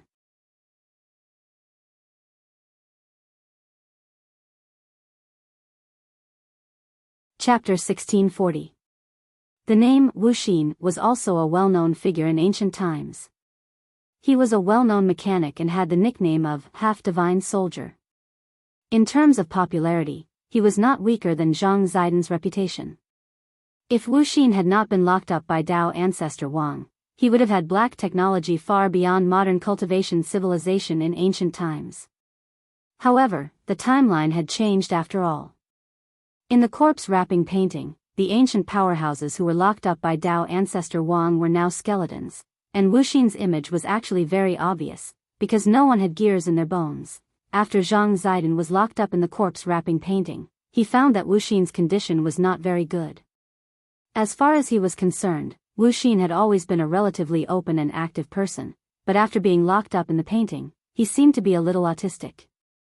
He did not expect Wuxin's ability to withstand pressure to be so poor, so Zhang Zidan did not care too much at that time. After all, not everyone was as shameless as him. But now, combined with many things in front of him, Zhang Zidan was more and more sure of his guess, that the Wuxin ancestor locked in the corpse wrapping painting was definitely not himself. Because everyone knew that he was a half-divine soldier, who was imprisoned in the corpse wrapping painting and turned into a skeleton with all kinds of parts on his body, but unexpectedly, these parts in the corpse wrapping painting became the biggest camouflage. As the saying goes, a leaf can blind the eye. Zhang Zidan did not expect that he would be fooled by Wuxin. This half-divine soldier is interesting. Zhang Zidan snickered. But with Dao Ancestor Wang's strength, even if he was deceived at the beginning, he should be able to see it later. Li Xian was puzzled. Dao Ancestor Wang, this old thief, was angry in a moment. After he calmed down, he would not pursue it. Zhang Zidan said, of course, there is another possibility, that is, he left Wuxin outside for another purpose. All this time, Zhang Zizi still held a grudge against Dao Ancestor Wang for sucking all the ancient experts into the corpse wrapping painting without a word. It was reasonable to say that with Dao Ancestor Wang's realm, he wouldn't be so narrow-minded. Moreover, Zhang Zizi felt that the matter with Old God wasn't entirely his fault. He did like other people's wives, but he still respected the other party's wishes. Although he was a playboy, he didn't like to force others to have sex with him. If you can't get it, then use force. From Zhang Zipei's point of view, that was undoubtedly an action that would cause his butt to rot. It was true that he was dissatisfied with Dao ancestor Wang until now, but this string of actions of Dao ancestor Wang caused Zhang Ziqin to have no choice but to suspect that perhaps all of this was a trap. Moreover, only that man had the ability to set up a trap. Several minutes later, following the traces of the magic circle, Zhang Zidin and Li Xian approached the location of the North Pole. When they arrived at a certain coordinate, Li Xian suddenly stretched out his hand and pulled Zhang Zipei back. "Brother Zipei, be careful. I know. There's a void Dharma realm here." Zhang Zipei stood with his hands clasped behind his back, floating in the void with Li Xian. This was another technique that had been passed down from the ancient times. The essence of the void Dharma realm was in fact a smokescreen, and people with low realms wouldn't be able to sense it so easily. That was to say, someone had set up this barrier in the North Pole and was trying to secretly do something inside.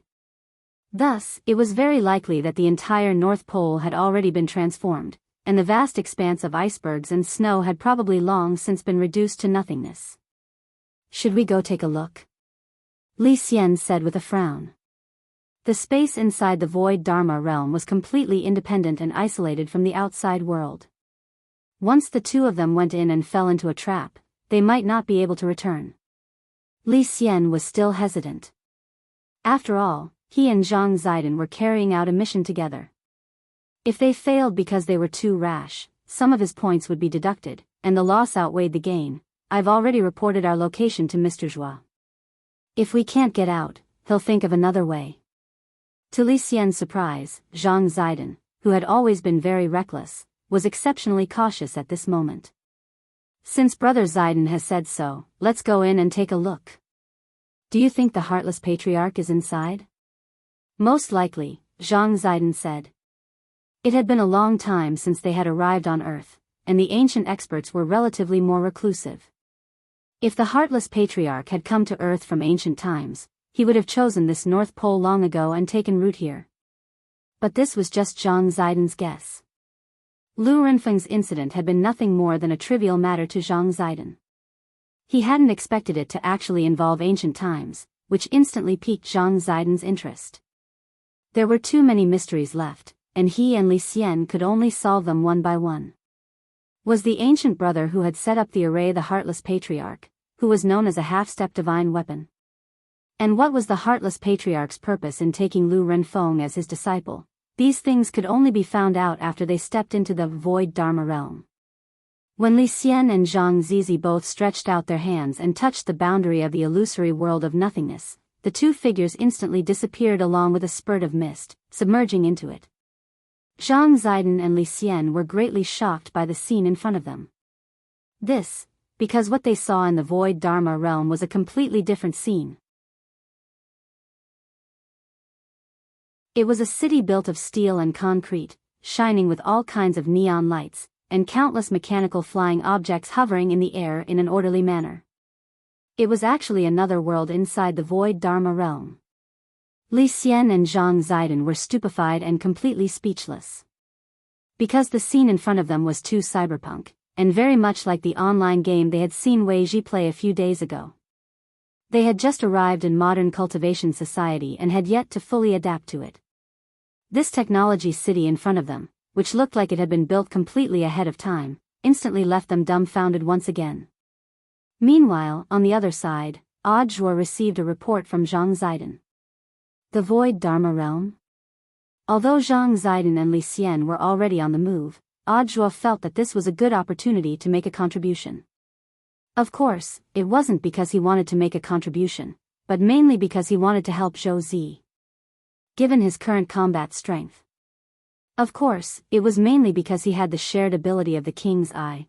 It wasn't a problem at all for him to do whatever he wanted. "How is it? Can your legs move well?" he asked as he looked at Zhou Zi. Zhou Zi's legs had grown very quickly because of the various nutritional supplements that Ryoko Kamiya and Lotus Sun had sent him. "I feel like I can still grow a little taller, but it's no problem for me to move normally." "Brother Zhua," Zhou Zi said. "So, do you want to go out and cultivate with me?" Audra smiled. Ah. But didn't we just resolve the matter with Lu Renfeng? It's not about Lu Renfeng, it's about something else, Audra said. And your performance on this mission may have something to do with whether or not you can become my disciple. Zhou Zi was instantly excited. I'm willing to go. Good. But you have to stay close to me during the operation, Audra said. Understood. Zhou Zi bared his teeth. At that moment, this naive youngster still didn't know what he was about to see. Audra then quickly sent a text message to Lotus Sun to inform her of the matter. The general content was a copy and paste of what Zhang Ziden had said. That was, if he and Zhou Zi didn't come out of the world of nothingness, after a while, he would think of a way to rescue them. Done. After confirming that the message had been delivered, Audra breathed a slight sigh of relief. Then, he took out 5 sets of long johns from the wardrobe and gave them to Zhou Zi. These were all long johns which Wang Ling had personally enchanted.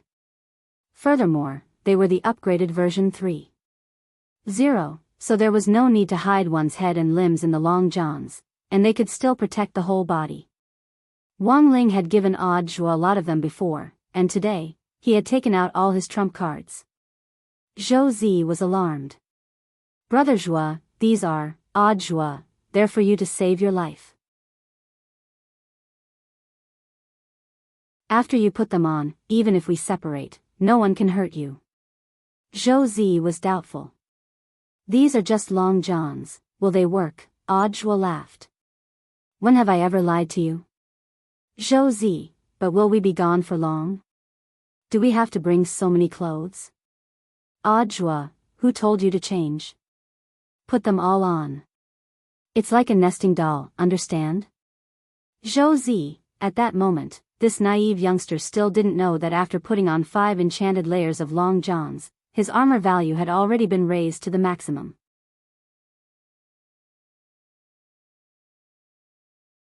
Chapter 1641. Audra wasn't stupid, and was well aware of how dangerous this illusion world of nothingness was. Zhang Zidi and Li Xinke were both ancient almighties, but even they weren't completely confident before entering, and had even left behind information in advance. It was obvious that this illusion world wasn't as simple as it seemed. There would definitely be danger. If he went by himself, he wouldn't have to worry about anything because of the shared power of the King's Eye. However, if he were to bring Zhou Zi along, with Zhou Zi's strength, it would be no different from sending him to his death.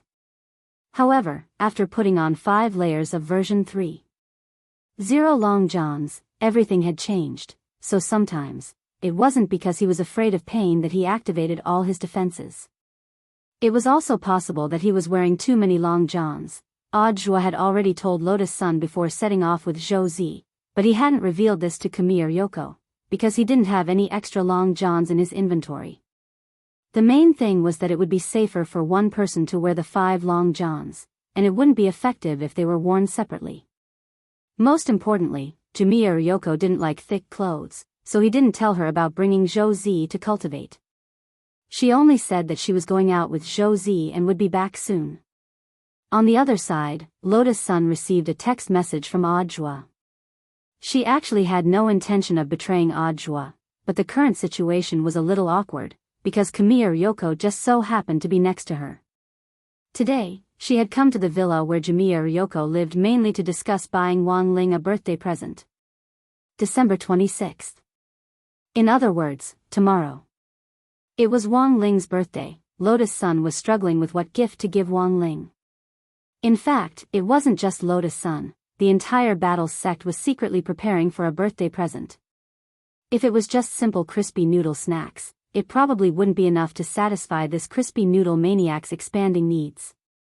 Perhaps other people's gifts weren't so exquisite. But she, apart from the gift, she also wanted to use it to convey her feelings to Wang Ling once again. However, she knew his personality. He would definitely not like a gift that was too flashy. So today, not long after Lu Renfeng's matter came to an end, she found Kiyomiya Yoshiko to discuss the gift. They hadn't even officially discussed it yet. Just then, Audra happened to receive a text message. Him again. Why did he always bring him out? You didn't even bring me along. Ryoko Kamiya crossed her arms and complained. Lotus-san hadn't expected Kamiya Ryoko's eyesight to be so good. She was clearly sitting across from her, and when she glanced at her screen, the text message was written backwards. How could she see it so clearly? Yoshiko, your eyesight is so good, humph. If your Wang Ling were to send me a text message at this time, you would also be able to see it clearly, said Kamiya Ryoko. Sometimes, girls were more sensitive. This was in fact thanks to the fact that she had sent so many messages to Audiobook that whenever the word Audiobook appeared anywhere, even if it was written backwards, Ryoko would still be able to recognize it in a second. Ryoko Kamiya's words made Lotus-san blush to her ears. What do you mean by, my royal order? I just realized that you've become bad, Ryoko. Ryoko Kamiya, is that my royal order? Lotus-san, absolutely not. Ryoko Kamiya laughed. I'm just kidding. Look at how nervous you are. I already have him. As she spoke, she stared at the phone screen. But I still don't understand. Why is he so concerned about Zhou Zi? Isn't it just taking him in as a disciple? If he wants to take him in, he can. Because Wang Ling was involved, it was actually quite complicated, and it wasn't convenient for Lotus-san to talk about it for the time being. After all, as far as Ryoko knew, Wang Ling was still Audiobook's disciple. But Lotus-san felt that it wouldn't be too long before Ryoko learned the truth about Wang Ling's true strength. But in the end, Audiobook would have to come forward and confess this matter to Ryoko. It actually wasn't appropriate for her to come forward herself. At that moment, Lotus-san sighed silently in her heart. She had asked Ryoko Kamiya out just to discuss the birthday present, but in the end, something else had come up, and now it looked like it would be very troublesome. She could only comfort her.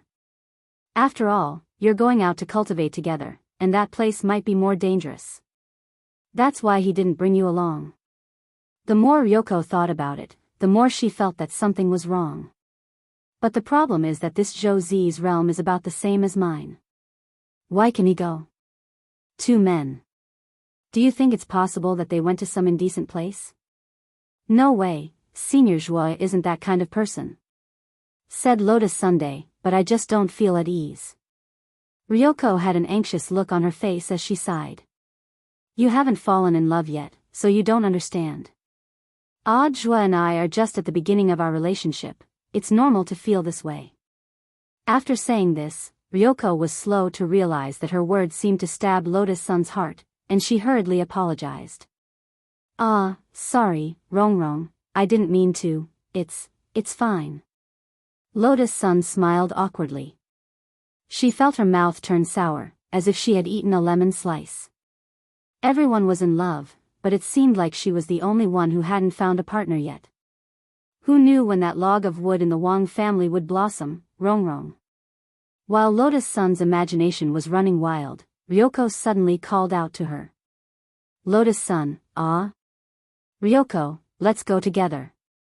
Lotus-san, but we'll be in danger. Actually, Lotus-san wasn't that afraid. She was mainly worried about Ryoko.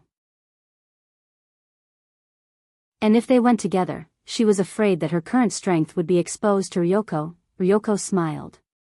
It's fine, I have ghost talisman. I have 100,000 ghost soldiers at my disposal. Of course, just the 2 of us won't be enough. So we have to get help. Looking for help? Lotus-san had a bad feeling about this. Then she saw Ryoko quickly compose a text message on her cell phone. Lotus-san, who are you sending it to? Ryoko, Senior Golden Lamp, of course. Lotus-san, after a few seconds, Kamiya Ryoko suddenly smiled and said, yes. Done. Lotus-san was shocked. Senior Golden Lamp, agreed? Ryoko, of course, because I was talking to him about getting rid of demons. I didn't mention anything about the illusory realm of nothingness.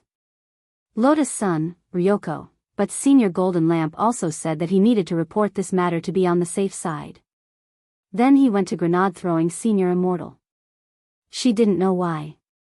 After hearing Ryoko say this, Lotus Sun suddenly had an ominous premonition. She felt that the illusory realm of nothingness, it seemed very lively.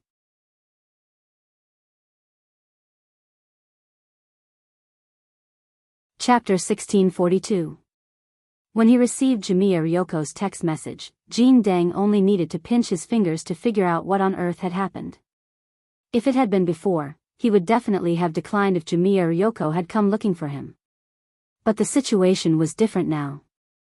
The monk admired Wang Ling very much, and had become the vice headmaster of number 60 high school in order to be closer to him. In order to better understand Wang Ling, he had a very good relationship with Audjua, and now that Jimiya Ryoko was Audjua's person, he naturally had to agree to this request. In fact, Jin Deng had already noticed the illusory world a long time ago. He could more or less guess who the owner of the illusory world was. So far, the illusory world had been relatively peaceful, and nothing major had happened, so the monk naturally couldn't be bothered to pay attention to it. He had lived in seclusion on Earth for a long time. If it wasn't for his friendship with Wang Ling and the fact that he knew he still had a long way to go to cultivate, he would probably still be in seclusion and living a quiet life as a Zen cultivator. Long periods of immersive seclusion naturally brought with it boundless loneliness. Not everyone could be like the monk, who could repeatedly knock on the wooden fish in one place for thousands of years. For example, in this illusory world, old guy, you finally can't take it anymore. Jin Deng's face was dark and unruffled. It had already been hundreds of years since he had last quietly entered the illusory world. Now, the technology city built from gear, lights and advanced cosmic alloy had probably already reached a certain scale. It was just that he didn't know how long the city in the illusory world could last after they all went inside. Elsewhere, when grenade-throwing senior immortal received the monk's message, he and Loopy Toad were inspecting Shou Chang's destroyed private laboratory. They had obtained information from Lu Renfeng's laboratory. They had received news that Shou Chang was junior brother Lu Renfeng, so they had rushed here without stopping. In the end, they hadn't expected this online celebrity scientist to have already run away. The entire underground laboratory had been cleaned out. He hadn't taken any of the mechanical equipment with him, but had directly blown them up into flying ash. When the battle sect disciples responsible for the arrest arrived, the scene was already a mess. Everyone, do your best to search. Don't miss a single corner. Carefully sift through the ashes left in every place, said an outer sect disciple of battle sect wearing a white Taoist robe and carrying a large sword on his back. Yes. The rest of the people replied. The emotions of this group of war sect disciples were abnormally high, although they were still outer sect disciples of the war sect. However, there was also a monthly assessment for the outer sect disciples, which was also divided into grades. The disciple with the huge sword on his back was called Claudius. There were 9 copper coins embroidered on his Taoist robe, which proved that he was a level 9 outer sect disciple of the combat faction. According to the sect's reliable rules, as long as an outer sect disciple had 10 copper coins embroidered on them, they would be qualified to participate in the inner sect assessment. He didn't know if it was because grenade-throwing senior immortal was there in person. This great sword disciple also wanted to show the spirit of an outer sect disciple, so he repeated, "I can't hear you." Louder. Yes. The rest of the outer court disciples answered one after another. No. He has no energy at all. But I was already very loud. A disciple retorted in a low voice. In our battle sect, if a 9th-ranked disciple says he can't hear, then he can't hear. The great sword disciple said, "I'll say it again. Search every nook and cranny. Do you understand? Ming. Bye. Very good. Very spirited. Sect leader, the equipment in the lab has already been blown up, and we can't find any relevant data. The only clue we have so far is that the composition of the ash on the wall is very similar to that of the androids. In addition, we haven't found any genetic evidence related to Shouchong," a sect disciple reported. The composition of the androids? Grenade-throwing senior immortal thought for a bit, then snapped his fingers. If he was right, Lu Renfeng had probably sent a team of androids to look for Shoucheng earlier, and it was very likely that they had threatened him. Inferring from the timing, the explosion in the lab had happened after Lu Renfeng had been arrested. This was in fact an excellent opportunity for Shoucheng to escape. But there was one thing that grenade-throwing senior immortal didn't understand. Since Shoucheng and Lu Renfeng, this pair of fellow apprentice brother and sister, couldn't get along, it was impossible for them to work together. For Shoucheng, Lu Renfeng's arrest was probably something to be happy about. He had no reason to run away. But it wasn't impossible to catch Shoucheng now, which was why he had asked Loopy Toad for help. Although this king is good at tracking, you should be able to do it too, right? Loopy Toad said. It's just that I haven't been on a mission with Brother Dog for a long time, and I kind of miss it. Grenade-throwing senior immortal smiled. This place was blown up very cleanly and has been specially treated. If it was a few months ago, given this king's strength, I'm afraid I wouldn't have been able to track him to this extent. But now, I can, Loopy Toad said.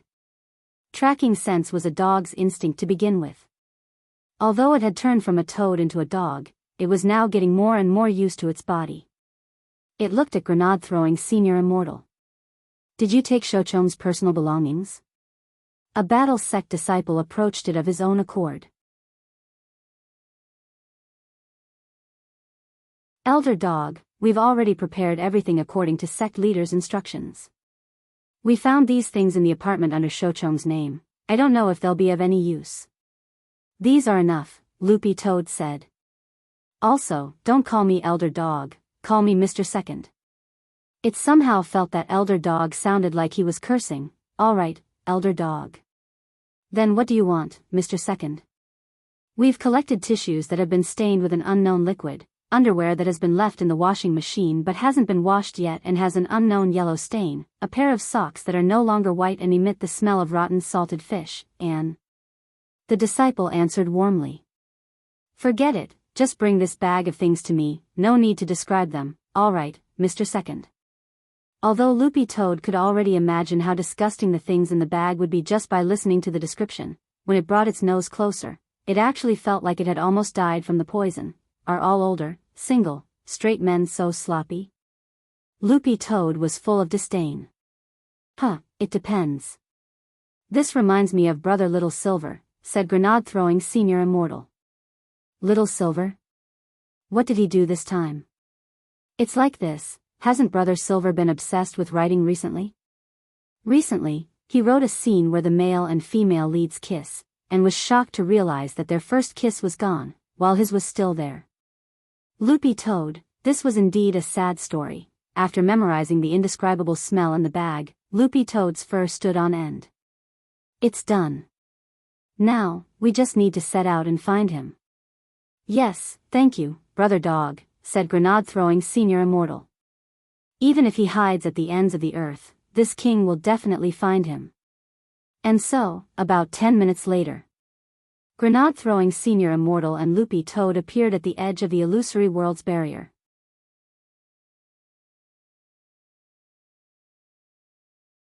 Chapter 1643.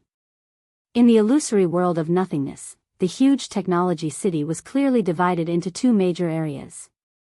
The core area of the city was the most splendid and brilliant place. Just by looking at the shining golden lights there, one could tell that it was the gathering place of the rich gentry.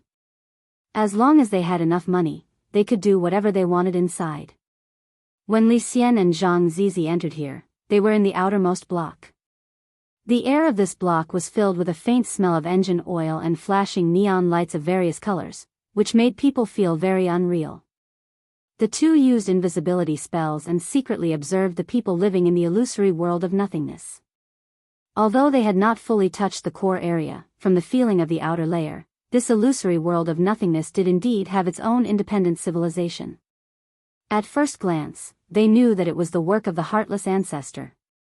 Because as far as the two of them could see, the people living here were all half-mechanized human cultivators. Even many shops that sold spiritual tools had all kinds of mechanical limbs and mechanical organ parts hanging in the shops. The only overlap with the real world was that the language was still universal. You've created another world and declared yourself a king? This old guy thinks he's playing in Minecraft? Zhang Zizi snickered. Then, in front of Li Xian, he removed one of his right legs and replaced it with a mechanical limb. Li Xian? Zhang Zizi said, don't just stand there, hurry up and remove it. Li Xian, how do I remove it? Zhang Zizi, don't tell me you haven't learned the disintegration technique. Do you want me to teach you? At our level, don't we just casually remove and replace our eyeballs? Isn't it easy to remove a leg? There are only cyborgs here. If we move in public, we will definitely be suspected. Li Xian, although Zhang Zizi's words sounded very reasonable, Li Xian really hadn't learned the disintegration technique. However, both of them were big shots at the immemorial level, and their strength was almost the same, so it was not difficult for them to learn a new spell. Zhang Zian secretly sighed, and had to pass the incantation of the body dissolution technique to Li Xian's mind step by step. Li Xian studied on the spot for more than 10 minutes before he roughly understood it. Then, he removed one of his legs. He didn't expect that there was such a magical spell that could remove his limbs or organs. How did you learn the disintegration technique? Li Xian asked curiously. Speaking of which, it was old God who taught me. Zhang Zizi snickered. You know, my ability is very strong. As a result, the old goddess couldn't stop thinking about me. So I took off an arm for her and let her use it herself. Li Xian, Zhang Zizi sighed and said, fortunately, this arm was taken back before I was locked in the painting by Dao ancestor Wang. Otherwise, this right arm that has been with me for countless years might have turned into a fossil outside. Li Xian, after putting on the mechanical legs, Li Xian suddenly realized a very serious problem. He looked at Zhang Zipi. Brother Zipi. Where did you get this mechanical leg? Zhang Zi secretly pointed to a shop selling mechanical limbs in front of them. I just went to the front for an inspection, so I came here. As soon as I realized that the currency here is different from the currency outside. That doesn't seem very good, Brother Zipi. You're now the anti-theft squad's consultant, but this is the illusory land of nothingness, so what? I don't care, I have to severely reprimand you for this. Ling Zhenren has repeatedly warned me. Li Xian said seriously and exaggeratedly. After all, he and Zhang Zipi had been the first to be released from the corpse picture by Wang Ling, and he had been promoted to captain, so it was his duty to supervise Zhang Zipi's activities in the modern world. It would be an exaggeration to say that Wang Ling had repeatedly warned him, because those who were familiar with him knew that he usually spoke no more than 15 words, but putting that aside, the act of stealing was definitely not right. This was a problem that had to be corrected. It was the same even in the illusory land of nothingness. Fine, can't I think of a way to buy it? Zhang Zipi was helpless, but he could only comply with Li Xian's stubbornness. There was nothing he could do, because he was also afraid of Wang Ling. That's fine, but you're not allowed to steal money, said Li Xian. Then, at the speed of lightning, Zhang Zipi returned the mechanical legs that had been thrown over to the shop owner. He then directly led Li Xian over and chose to buy the 2 mechanical legs that he had just put back. How much for these 2?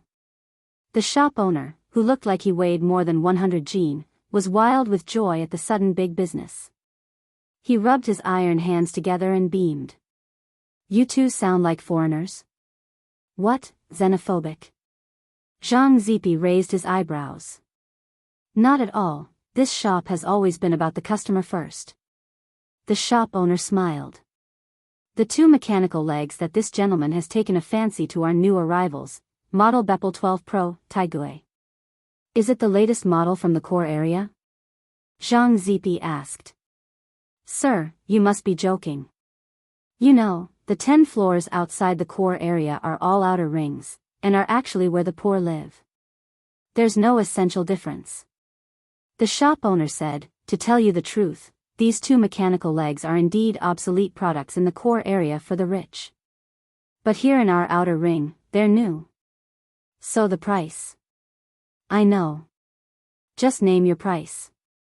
Zhang Zipi glanced at the shop owner and said. These are the last 2 mechanical legs of this model in our shop. The current original market price is 1,098 yuan. For both legs, sir, you only need to pay me 2,000 silver cogs. I'll give you a discount. The shop owner grinned. You can use electronic transactions or gear coins. After the shop owner finished speaking, Li Xian stared at Zhang Zipi's movements. He saw Zhang Zipi touch his left pocket, then the other pockets, and finally, he took out a stack of money that he had never seen before. The shop owner was overjoyed. When he saw Zhang Zipi take out the money without bargaining, he felt like he had killed a big fat sheep today. Thank you for your patronage. Thank you for your patronage. I look forward to your next visit. Then, the two left the shop. They found a dark corner and replaced the mechanical legs. Li Xian frowned deeply, still confused. Brother Zipi, where did you get the money from? Zhang Zipi snickered. I don't have money. Of course, it's from the shop owner. Li Xian said, You. Why did you steal his money again? Give it back. Zhang Zipi snickered. Didn't I already give it back? Li Xian said, but our mechanical legs. Zhang Zipi said, what's wrong with the mechanical legs? Aren't these mechanical legs bought with money? I didn't steal them.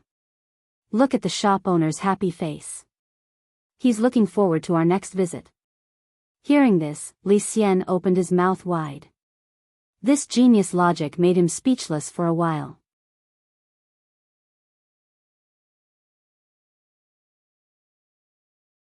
Chapter 1644. In the illusory void, outside the technology city's core area of the 10th ring, mechanical parts were piled up like a mountain. Since they entered the illusory void through different coordinates, the illusory void did not have the same effect.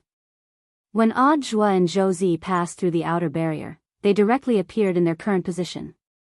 There were all kinds of mechanical parts piled up here, and the air was filled with the unpleasant smell of gasoline from broken limbs. As soon as they entered, Odd Zhua immediately sealed his and Zhou Zi's nose orifices and used the turtle breathing spell to breathe. Zhou Zi was stunned by the scene in front of him. This kind of apocalyptic sci-fi scene would only appear in a sci-fi blockbuster, giving people a surreal feeling. He followed Odd Zhua past several mechanical hills. Suddenly, a mechanical hand reached out from the gap and grabbed Zhou Zi's trousers. The strength of the stump was not great, but it happened so suddenly that Zhou Zi staggered. In comparison, Odd Zhua was indeed unperturbed, because he knew very well that nothing here could hurt him. Zhou Zi blushed. Brother Zhua. I'm sorry, you probably haven't gone out to cultivate since you lost your legs, so it's inevitable that you lack some experience. A long time ago, when I went to the secret land with the seniors to cultivate, I was just as frightened. Odd Zhua smiled. These words were his encouragement to Zhou Zi. At the same time, it also made him feel like a master for the first time. He had taken a fancy to Zhou Zi and decided to take him in not only because of Zhou Zi's character, but also because he wanted to find a strong successor for himself. On the other hand, he also wanted to properly experience what it was like to be a shifu. If he could figure it out, he might be able to understand Wang Ling better. Using the power of the king's eye, Odd Zhua conducted a carpet search from a god's perspective, and a hologram of the entire illusory world appeared in his mind. It turned out that this was a technological city, a cultivation city built on a mechanized foundation. Brother Zhua? What do we do next? Zhou Zi asked. Before coming to the secret realm, he was full of confidence. However, when he really came to a strange new environment, the fear and mystery that stemmed from the unknown made Zhou Zi's mind go blank. He had no idea what he should do. In fact, this problem wasn't limited to Zhou Zi. Most of the newbies in the cultivation world were like this. Under the current systematic model of compulsory cultivation education, unless there was a very special opportunity, no one would be able to attend college. Otherwise, under normal circumstances, the cultivators who had graduated from university would almost never have the experience of exploring a pocket dimension on their own. Most of them would follow the main group and move together under the protection and organization of the instructors of the university. With the advantage in numbers, they naturally wouldn't feel afraid in a different place.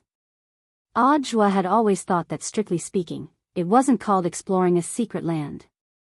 Instead, it was called a spring outing or an autumn outing. On the contrary, the fewer people there were, the more uneasy they would feel. You don't have to be afraid. What you're wearing right now is a very strong defensive equipment. What, you still don't believe me? Audra laughed. I believe you, as if. Long Johns. How could they be so strong? Josie scratched his head. Although Audra had already told him before coming here about the power of Long Johns, Audra didn't know what to make of them. However, he did not completely believe it. Because it was just too ridiculous. Although he was now wearing 5 layers of Long Johns and looked fatter, Josie found it miraculous that he didn't feel uncomfortable at all. These Long Johns seemed to be able to fit the human body, and also had a temperature control system that could adjust the human body's temperature to the most appropriate state. Such comfortable Long Johns were soft and intimate, and didn't look hard at all. How could they withstand a fierce attack? This didn't make any sense at all. When it comes in handy later, you'll know how strong these things are, Audra said. After all, this enchanted Long John's version 3.0 was Wang Ling's handiwork. Who would have thought that enchanted Long Johns would be more than 10 times more powerful than the chaos armor worn by Dao ancestor Wang's Dharma characteristic creature, Du? But now, these 5 Long Johns were stacked together like a doll. Although they made Josie look like a slightly bloated Michelin tire, Josie's armor was now fully stacked. No one could hurt him. He wasn't in a hurry.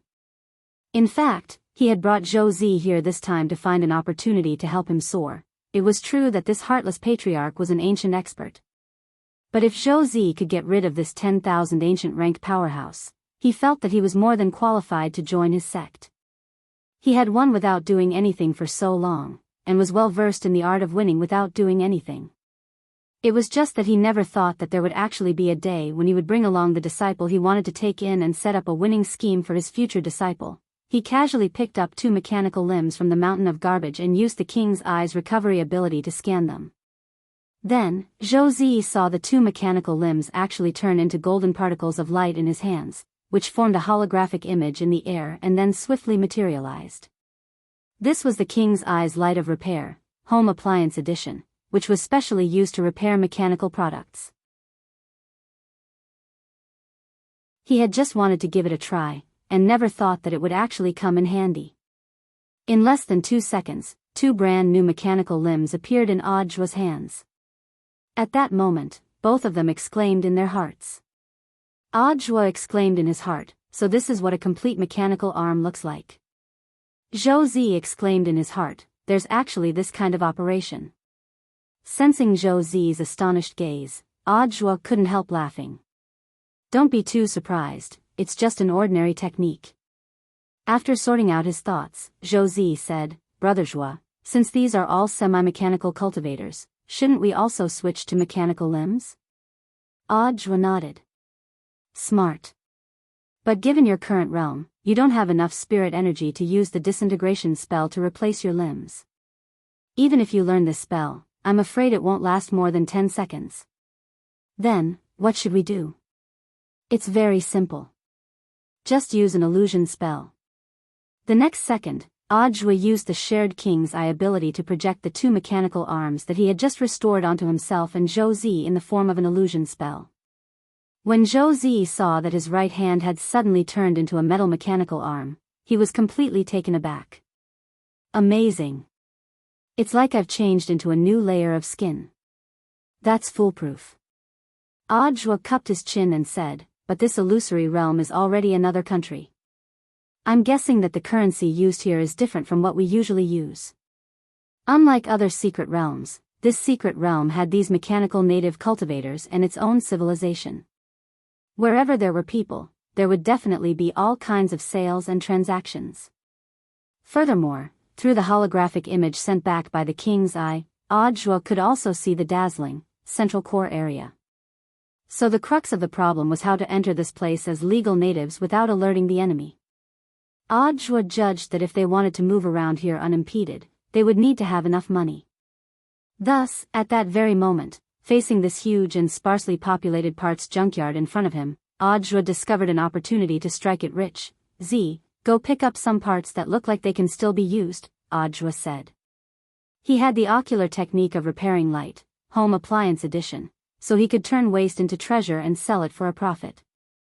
Okay. Zhou Zi understood tacitly and could almost immediately guess what Audra wanted to do.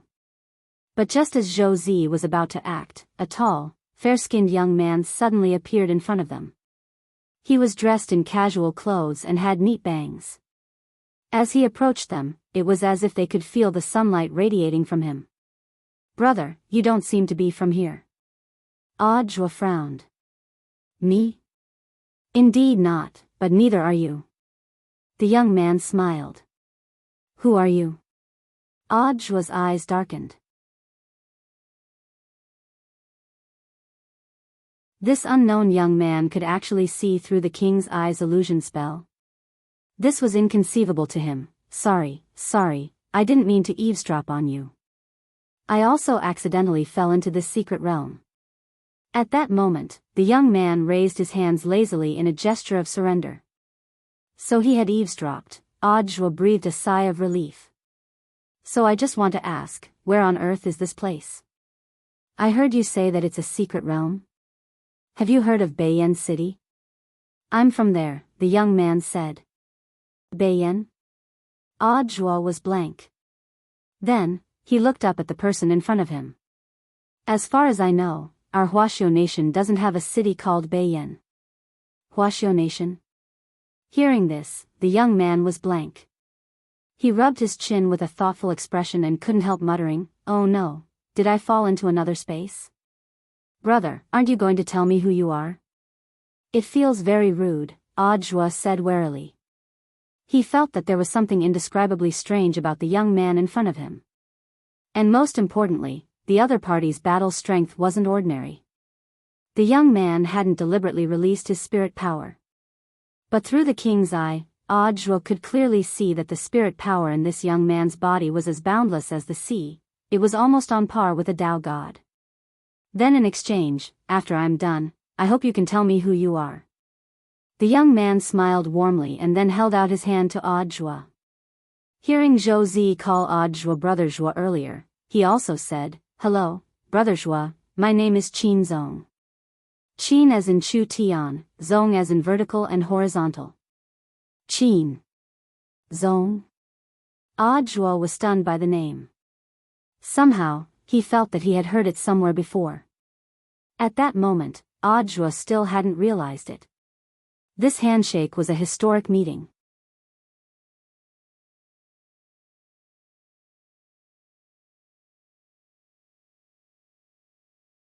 Chapter 1645.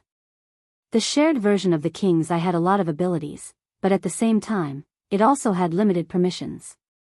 Audra actually didn't have access to quite a few of the heaven-defying abilities. It wasn't that he was stingy, but that once these abilities were abused or used improperly, they could have a very serious butterfly effect. On the other hand, Audra actually hadn't reached the level of spirit power required to activate these heaven-defying abilities. He looked at the young man in front of him and felt like he had heard this name before, but he could not quite put his finger on it. Zhou Zi stared at Qin Zong. Although he felt that Qin Zong's sudden appearance was suspicious, he didn't know why he felt that Qin Zong looked especially familiar. "What do you think? Do you want to cooperate? From the looks of it, you're planning to sell these wastes, right?"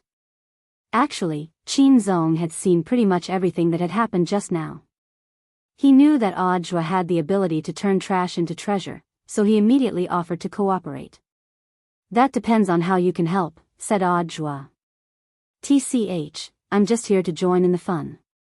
If I can help you, I hope you can help me think of a way to let me go home," Qin Zong replied. It was Qin Zong's first time encountering a space-time disorder after falling into a space-time turbulence.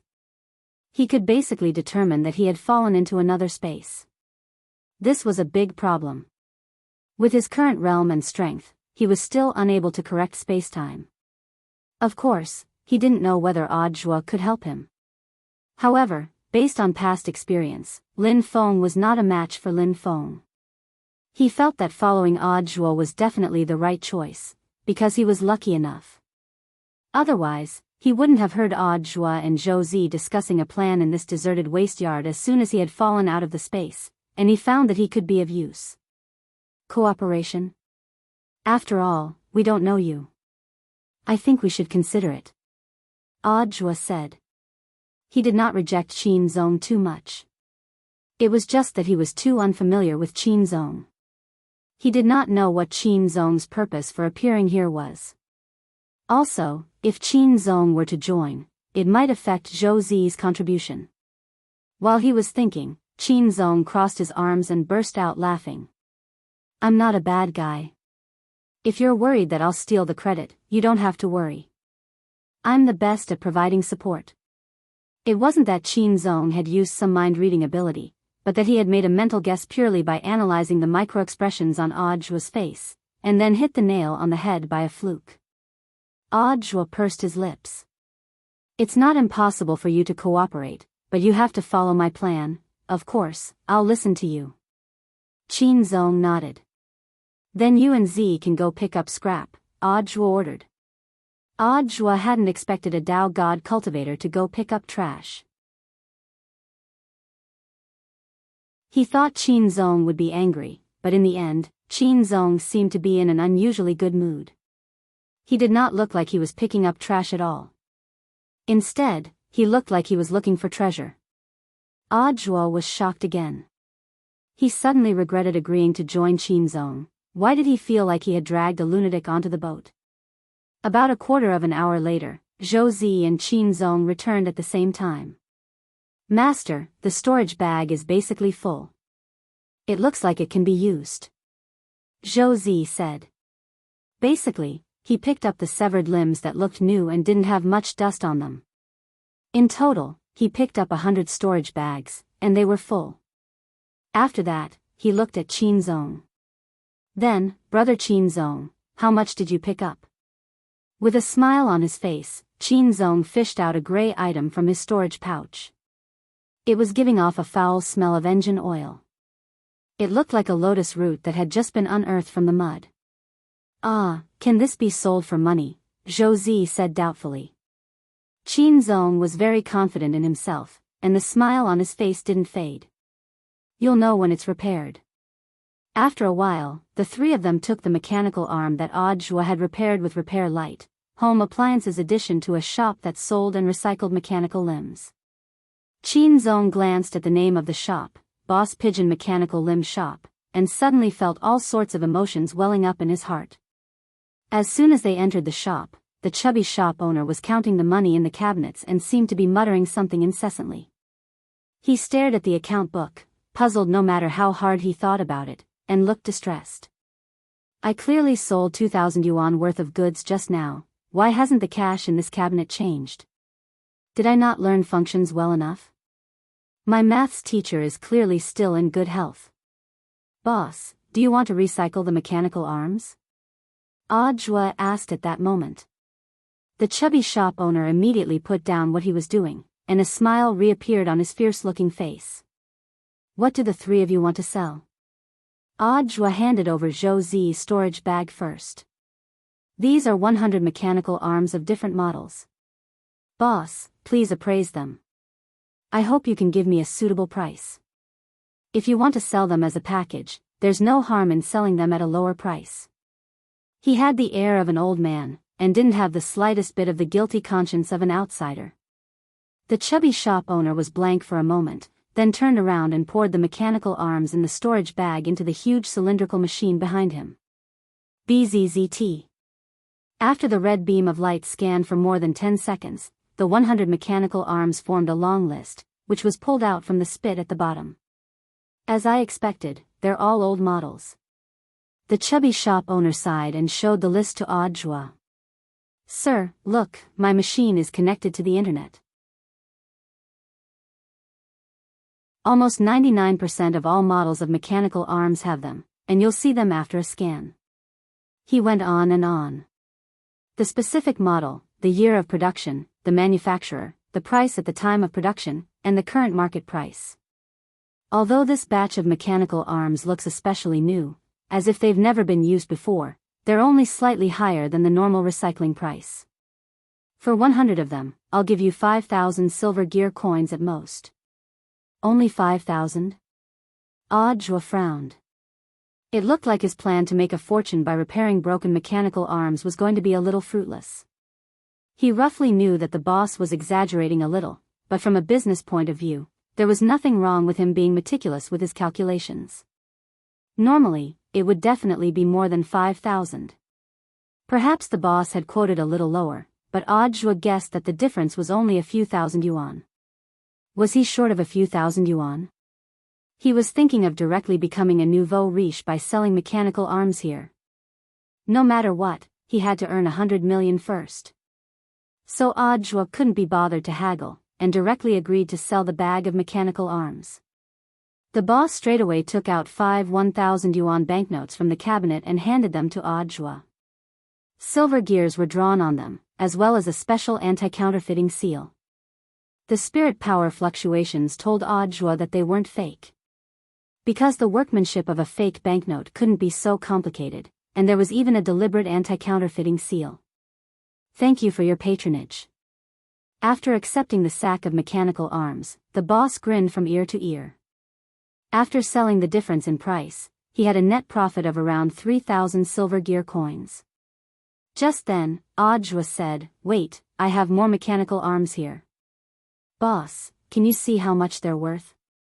"There's more." The boss's eyes lit up. "How many?" Audiobook stuck out one finger and said with a smile, "1." This was the one that Qin Zong had found, and he had just finished repairing it. Audiobook was a little surprised when he restored the mechanical arm that Qin Zong had dug out, because it was a mechanical arm made of bronze and looked very cumbersome. He didn't understand the value of mechanical arms, and as a pure layman, he also didn't believe that Qin Zong would. This bronze arm clearly didn't look very valuable, but Qin Zong had been brimming with confidence from the very beginning. "Boss, how much is it?" Qin Zong's smile was still as bright as ever. In fact, when Audiobook flashed the bronze arm, the look in the fat boss's eyes instantly changed. Unlike when he had poured the storage bag's worth of mechanical arms into the cylindrical scanner earlier, he took out a single-sided magnifying glass and a strong flashlight from his small drawer, and carefully examined the entire bronze arm. The whole shop was silent for several minutes. The fat boss suddenly cried out in surprise, "That's great! Sparassi! How could this thing be here? Audiobook and Josie?" "Audiobook, boss, why didn't you put it in the machine to be identified?" The fat boss, "Bronze arms are very rare to begin with. Just like I said before, the back-end library can't scan 1% of the model number." "Josie, is it because the workmanship is very exquisite?" The fat boss shook his head and exclaimed, "No, rather than the workmanship, it's better to talk about its collectible value." After saying that, the fat boss instantly realized that things weren't looking good. He had wanted to pretend to be calm and trick this bronze arm out of Audiobook's hands. But after seeing this mechanical arm, he really couldn't restrain his excitement. "If my eyes aren't wrong, this should be the Bdwin 46 Royal Deluxe Limited Edition mechanical arm produced by CJG's Mechanical Arm Factory 1,000 years ago," he said excitedly. "Look! This mechanical arm. It's also engraved with the signatures and seals of over 100 clan heads in the core area. It's carved in small letters. You can only see it clearly with a magnifying glass. After 1,000 years, I'm afraid it's hard to estimate the value of this bronze arm. Brother Qin Zong is so strong." Audiobook and Josie were completely dumbfounded. What the F***K, they had dug up a limited edition. "So, boss, you can't make a deal?" Qin Zong asked at that moment. To be honest, it's not that I don't want to buy it. It's that apart from the nouveau riche families in the core area, I'm afraid no shop in the outer ring can buy this bronze arm." The fat boss smiled helplessly and spread his hands. "We're just poor people. If it doesn't work, the three of you can give it a try." Qin Zong cupped his chin and pondered for a moment. If it was really as the boss said, that this bronze arm could only be recycled in the core area, then it was the same as falling into an endless loop. The purpose of the three of them making money was to use the power of money to buy legal identities from the outer slums and sneak into the depths. Odd Zhua and Zhou Zi were silent. They both had a tacit understanding to see what Qin Zong would choose. At that moment, after thinking for a while, Qin Zong raised his head again. He had a disappointed look on his face, and there was no trace of it being an act at all. "Ai, so this treasure is going to fall into my hands?" The fat boss smiled inwardly. He knew that his chance had come. "Actually, if you're willing to sell it, it's not that I can't buy it, but I've already reminded you in advance that given the value of this treasure, it's not worth it to sell it here. Our recycling price is definitely far lower than in the core area." "Then how much can the core area open?" "For them, I think they'll have to give at least 1 million. 1 million silver gear coins?" asked Zhou Zi. "No, 1 million gold gear coins. Based on a 100 conversion, it's equivalent to 100 million silver gear coins," said the fat boss. "Then how much can you give?" asked Qin Zong. "Me? I can probably give at most 100,000, and it's silver gear coins," said the fat boss as he scratched his head. "That's a little big indeed." Qin Zong laughed. "How about this, boss? If you're willing to accept it, I can sell it to you. We've been short on money recently." The fat boss was immediately stupefied, and simply couldn't believe his ears. "What? You're willing to sell it to me? But you also know that 100,000 silver gear coins is definitely a small amount. Apart from money, I think you should also give us some subsidies. What do you say?" Qin Zong narrowed his eyes and smiled. The fat boss thought for a bit, then said, "How about this? If you're willing to sell it to me, I'll give you the tickets to tonight's underground boxing competition. I've received reliable information tonight that the favorite to win the championship, Jian Shaochang, is up against that Master Niu Baogua. Tonight, I've received reliable news that one of the favorites for the championship, Jian Shaochang, is going up against Master Niu Baogua. Grandmaster Niu Baogua will win. If you win, according to the odds, you can get 1 million silver gear coins in one go. Absolute victory?" Qin Zong smiled. "The match hasn't started yet. I don't believe in rumors." At this time, the fat boss gritted his teeth and decided to use a method that looked like a gamble, but was actually the most profitable for him. "How about this? I'll give you 50 lottery chances for free. As you can see, although my shop isn't big, I do have top-notch goods. Whether or not you can get it depends on your luck."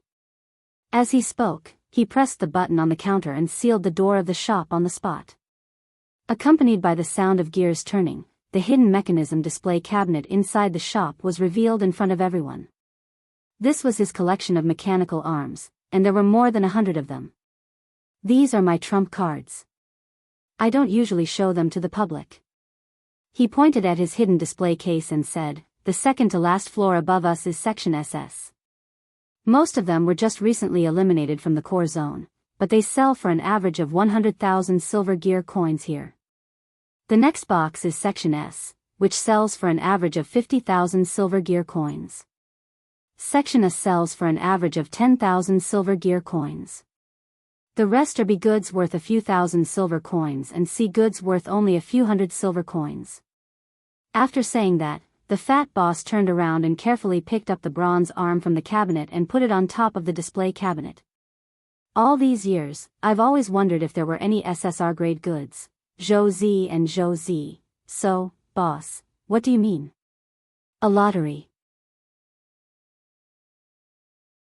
"As long as you're willing to sell me this bronze arm, I'll let you draw all the mechanical arms in my shop. Including the one you sold me." The fat boss said excitedly, "There are a lot of small iron balls in that cradle over there. Black is C, gray is B, silver is A, gold is S, purple and gold is SS, and the ones that represent SSR are jade balls." "I see." Qin Zong nodded thoughtfully. How about it? Do you dare make a bet with me? If you're fated with this bronze arm, you might be able to draw it back. The fat boss continued to tease Qin Zong into participating in this bet. He looked full of confidence, almost certain that Qin Zong wouldn't be able to draw it if he got carried away. The shop's lottery routine had always been the same. The prizes were very tempting, but the chances were minuscule. There were 100,000 small balls in his cradle. According to the ratio, most of the balls were gray and black, while there were only 100 silver balls representing A and gold balls representing S, and 10 purple and gold balls representing SS. Of course, the most outrageous was the SSR jade ball that the boss had just decided on a whim. There was only 1 in 100,000 balls. As he spoke, he deliberately opened the cradle and showed the key jade ball to Qin Zong, Zhou Zi, and Qin Zong, then added 2 more into the cradle. I'll add 2 more for you. Good enough, right? Excuse me, boss, is there no other alternative? Do I really want to draw a lottery? Qin Zong asked repeatedly to confirm. No. I'm poor, so I can only bet on luck. The fat boss laughed. If you don't sell it, I'll go to another shop and they'll probably let you draw a lottery. Oh, okay. I'll draw. Qin Zong laughed. The fat boss was delighted. You mean, Qin Zong nodded. Yes, I'll sell this bronze arm to you. But if I draw something good, don't go back on your word, boss. The fat boss smiled slyly. Don't worry, we're all serious businessmen. As soon as he said that, the two of them sneered in their hearts at the same time. Qin Zong, heh, this fool. The fat boss, heh, this fool. With a probability of 3 in 100,000, I'll let you draw 50 times. Can you kill me instantly?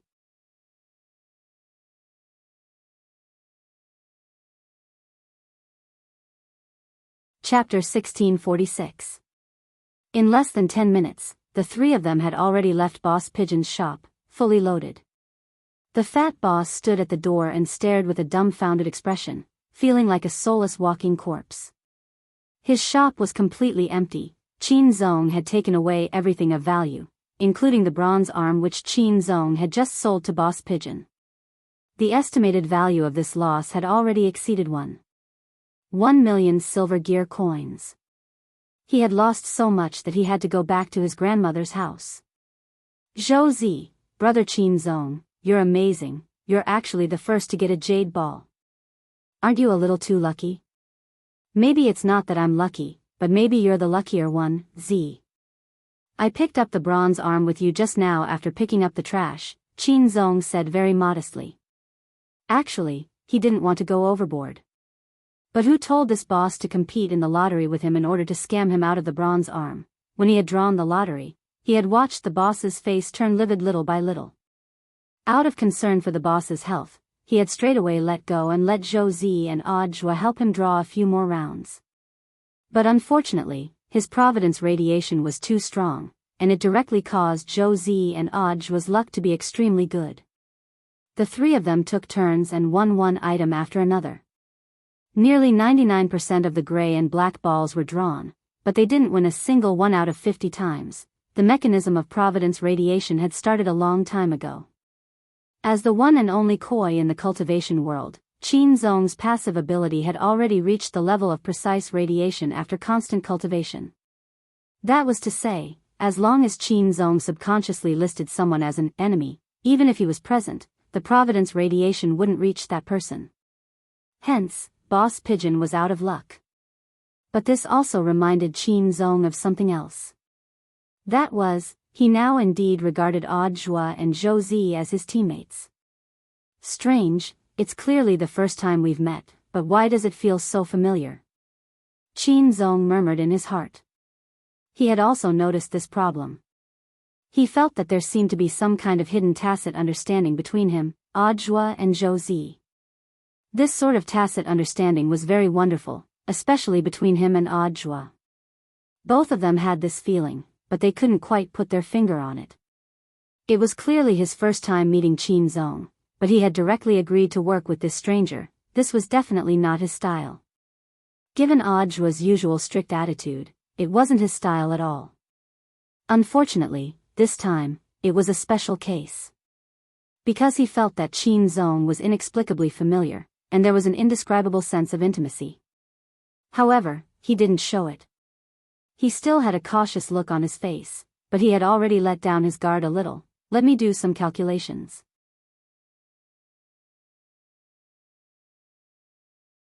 If we can win tonight's underground fight, we'll have at least 3 million silver gear coins as our starting capital. If we can enter the core area and sell this bronze arm, we can directly become the landlord, Qin Zong said with a smile. So. Aujua nodded indifferently. In fact, he was lucky enough to discover this problem as well. Despite Qin Zong's excuse that it was Zhou Zi's good luck, the change in his luck was obvious. Aujua knew that he had never been a king of luck. Although his current career path wasn't bad, he couldn't be called a true king of luck if he was lucky once in a while. A true king of luck was the kind of person who had especially good luck no matter what they did. Last night, he had spent 648 on 3 orders, but in the end, he had only gotten 3 guarantees. How could he be called a king of luck? As for Zhou Zi, there was no need to even mention him. It was obvious that he hadn't been born with extremely good luck, otherwise his leg wouldn't have been so tragically amputated when he was young. So based on Aujua's judgment, the real problem probably lay with Qin Zong. This person, his luck is really a little strangely good. Aujua sighed sadly in his heart, but he didn't show it, and decided to keep observing him. Brother Zhua, I thought we were already in the same boat after what happened just now. But why are you so hostile towards me? Is it because I didn't do well? Qin Zong folded his arms and looked at Aujua with a gentle smile. The average girl wouldn't be able to withstand this star face, which looked like a protagonist's smile. Aujua couldn't help but be glad that he hadn't brought Kyuko Ryoko along. Maybe his wife would have been abducted. Don't think that we're already friends, it's just a purely cooperative relationship. Aujua's voice was cold and his face was devoid of emotion. He looked angry, but in fact he wasn't, and his heart was even a little calm. In the end, as soon as he showed this attitude, Qin Zong suddenly laughed. I say, Brother Zhua, don't tell me you're at Sundra. Aujua's eyes widened and his face was filled with horror. Nonsense. I don't know what you're talking about. Hearing this, Zhou Zi couldn't help laughing. In fact, he also felt that it was a little. After all, he had lived with Aujua for a while and knew very well that he wasn't a tough person, so it was very unnatural for him to suddenly become tough. Of course, given Zhou Zi's clever little brain, how could he not have guessed that Aujua's cold attitude towards Qin Zong was actually still out of vigilance? But Aujua's current double talk reminded him of his Shifu Ryoko. He couldn't help exclaiming in his heart. TSK, as expected of a couple. After living together for a period of time, even their personalities had become the same. On the side, Aujua saw Zhou Zi snickering. Qin Zong knew that he had probably guessed right again with his nonsense. Then, he curled his lips. Let's go, I won't talk about this anymore. It'll hurt our friendship. I'll treat you to a drink. He then stretched out his hand to push Aujua and Zhou Zi's backs, leading them down a path. Aujua, do you know the way? Don't walk blindly, Qin Zong laughed. I don't know, but it's definitely this way. Aujua, this kind of self-confidence again, and now, it seemed that Aujua was starting to understand Qin Zong's self-confidence a little. It was possible that this guy also knew that he was a very lucky person. A Providence cultivator? Was there such a person in the world? Aujua was dumbfounded. After pushing Aujua and Zhou Zi for a few steps, a very shabby-looking snack bar actually appeared in their line of sight, and the drinks on sale were ones the 3 of them had never seen before. Although the drinks were different, the types were more or less the same, and even the style of marketing activities was similar to that of the outside world. Young man, what do you want to drink? There's been a soda promotion recently. Then let's buy a bottle of soda. Qin Zong nodded, then pointed to a drink that looked very much like Fat Otaku Cola. Audra laughed. Aren't you going to treat us? Shouldn't you be spending your own money? Shinzong nodded. Of course, I'm a man of my word. He then unscrewed the cap of the bottle in front of the boss. The boss pushed up his glasses and squinted to see the words under the cap. One more bottle. Seeing this, the boss also laughed and took the cap. Forget it, young man, you're lucky. You don't have to pay, this bottle is for you. Shinzong nodded in satisfaction at the expected situation. Then, he reached out and casually took 2 more bottles of soda from the shelf. The boss, you have to pay me 2 silver gear coins, young man. Shinzong smiled, then unscrewed the caps of these 2 bottles of soda and gave them to the boss. Another 2, 1 more bottle, this. The boss had an incredulous expression on his face. The probability of this, 1 more bottle, activity was clearly only 1%. But there were actually 3 bottles in a row. Thank you, boss, I wish you a prosperous business. Shinzong thanked the boss politely. Then, he opened the bottle cap and handed it to Zhou and Audra, fulfilling his promise. Audra took a sip and savored it carefully. The soda in the slums of the technology city was actually orange-flavored, and he could actually taste like his childhood. He looked at Shinzong and asked with a smile, do you often skip orders like this? Shinzong shrugged. Brother Zhua, you call this skipping orders? I was just a little lucky, that's all. He knew that what he was doing was actually a little unkind, so he gave the boss his blessings before he left. Based on his blessings, the boss of this snack shop should be able to continue breaking records in the next few years. Audra, I can see your ability, you were lucky. But why didn't you unscrew the cap after paying? It's very inconvenient to drink without a cap like this. Shinzong, on one hand, didn't you say that you wouldn't spend our money and wanted me to treat myself? Of course this is the best way. On the other hand, directly opening the cap is actually for the boss's own good. Audra and Zhou. Shinzong sighed. Have you ever experienced what it's like to empty out a supermarket with the money for a bottle of soda?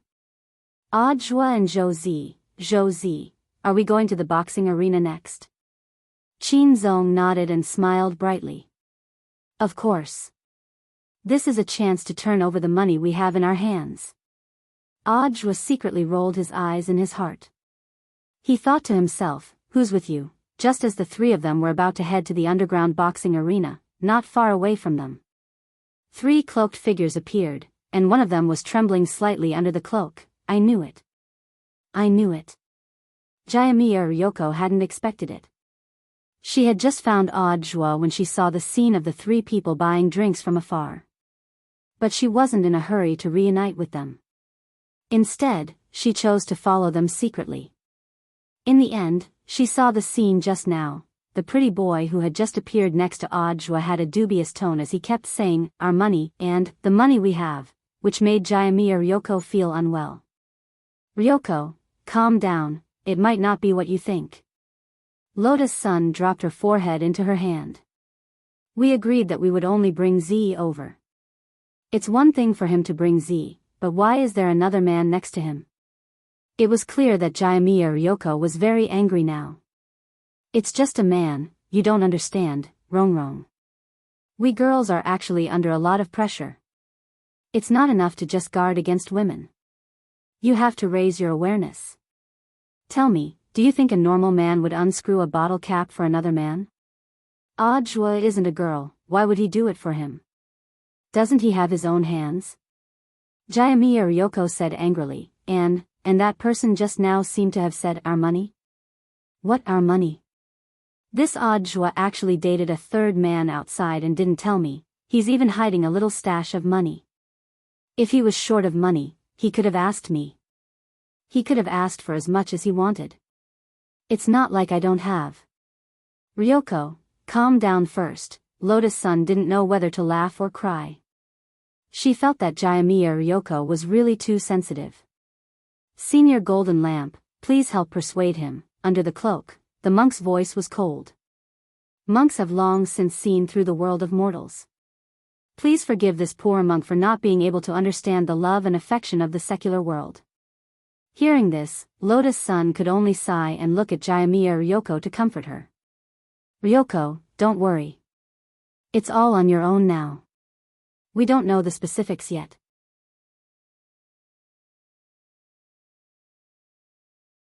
I think they were talking about some boxing match just now. Do you want to go and have a look? That's fine. Jayamiya Ryoko nodded.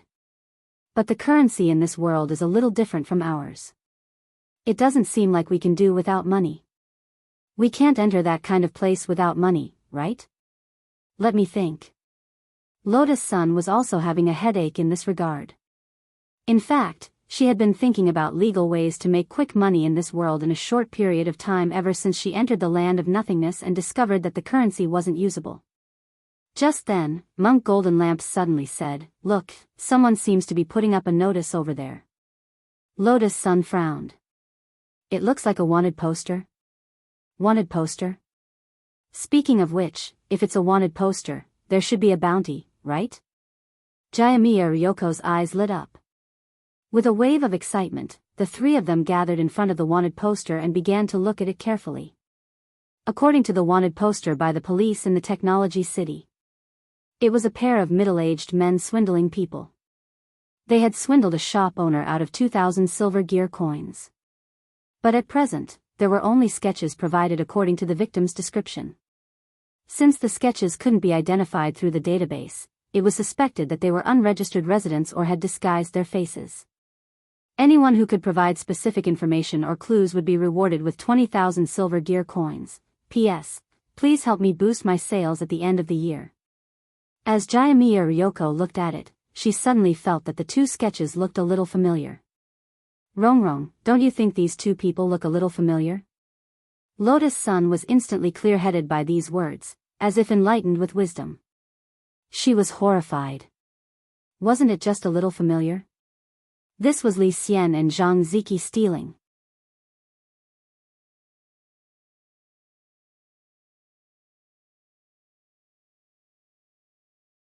Chapter 1647.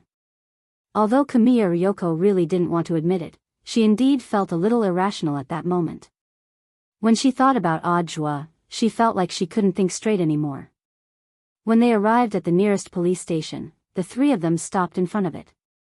By establishing a group chat window, Lotus-san and Kamiya Ryoko realized the telepathic communication between the two girls, ensuring that unrelated people wouldn't hear them.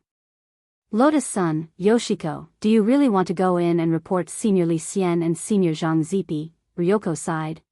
Actually don't want to, especially Senior Li Xian, who is the benefactor of our Ryoko family. However, these are extraordinary times. But have you ever thought about it? Even if we sell out the two seniors, we'll still have to pay the price. With just a few tens of thousands of yuan, I'm afraid the people in this underground boxing arena wouldn't even take a look at it. Under her cloak, Lotus-san had a helpless expression on her face. Although she didn't understand the rules of the underground boxing arena, however, based on her basic understanding of the circle of the rich and powerful, such a place was opened underground because it could not be brought to the public, and the entry requirements were also very harsh. Otherwise, if he was especially rich, he might be able to make an exception. Just like that, the scene fell into silence again. About a few minutes later, outside the police station, there were two AI service robot police officers carrying a man covered in blood out of an off-road police car on a stretcher. The man's body was covered in blood-stained bandages. His entire right arm had been severed, revealing the wiring inside. It was still emitting a sizzling sound and sparks. Inside the police station, a middle-aged man with a big belly and wearing a coffee-colored windbreaker walked out with a cigar in his mouth. His lower body was very strange. He didn't have legs, but two treads. He looked very much like a human-shaped tank. As soon as the man appeared, the intelligent mechanical police officers in the car saluted him. Chief Daikes. The middle-aged man waved his hand and puffed out a mouthful of smoke. He looked at the man under his eyes with a slightly resentful expression. How many rounds did he last? He made it to the 4th round. Unfortunately, he didn't make it, the robot police replied. Their voices had a kind of electronic sound effect. When they spoke, it felt very comical. However, in the face of a reply, their reaction speed was very shocking. It was as if they were real people. What a pity. Just one more round and he would be able to enter. I'm afraid I can't stay in this restaurant anymore. It's boring. Amidst the middle-aged man's sigh, the buzzing sound of the person on the stretcher disappeared just like that. He had completely breathed his last. On the side, Lotus-san and Kyuya Ryoko felt uncomfortable watching this. Mysterious C's healing sword chi was only effective on humans, and there was nothing Lotus-san could do about a cyborg whose body was half mechanical. Why don't you send him to the clinic first? The doctors at the scene have determined that there is no hope. There is a shortage of spare parts in the clinic. If we can't cure him, it will take up resources. How pitiful. The middle-aged man said, forget it, just send him home. Also, you must pay the compensation as stated in the contract. Understood, Director. Then, 2 robot police officers carried a stretcher and put the poor dead man back into the car. Watching the police car leave, the middle-aged man called Daikas suddenly turned to look at Lotus-san and the other 2. Are you 3 also here to be my fighters? What, are you so scared that you can't speak after seeing a dead person? He laughed. I'm joking, I don't expect 2 girls to fight for me. The little brother next to them looks soft and tender, and doesn't look like he's a martial artist. The 3 of you are brother and sister? Kyuya Ryoko awkwardly denied it. Not siblings. I'm just curious about the boxing field. I remember that Mr. Jian Xiaoqiang and Mr. Niu Baogua are going to fight tonight, right? The semi-finals are over, right? She tried to worm information out of him. Unexpectedly, not only did this man called Daikas not find it troublesome, he even thought it was interesting for a girl to ask about such things. He took a puff on his cigar and said slowly, you women don't understand the fun of the rich and powerful. Before the finals, there is a dojo challenge. You have to challenge a total of 5 rounds to qualify, and then you have to fight last year's dojo challenge champion to warm up before the match. Even the finals aren't as good as this. Because it's a fight for life. Between the 2 of them, one has to die. That person just now signed a life and death contract with me and was sent over. That person is doing it for his family? In a slum like this, of course it's for his livelihood. If he hadn't stood up to fight for me, I'm afraid he wouldn't have been able to pay off the debt his family owes. Daikas smiled mockingly. But it's a pity that he's already at the 4th round. If he could break through the 5th round and challenge last year's dojo challenge champion, he would get a full 6 million. He would be able to jump out of this slum in one fell swoop. 6 million? Silver gear coins? No. Gold gear coins. Daikas's voice grew louder. And it's not just 6 million. There's also a pass to the core area. I made an agreement with that man just now that I'll provide the registration funds and the entire fee. He'll fight for me, and if he wins, he'll get 3 million. The remaining 3 million and the pass are mine. I see. Lotus-san and Kyuya Ryoko nodded. They had a general idea of the situation.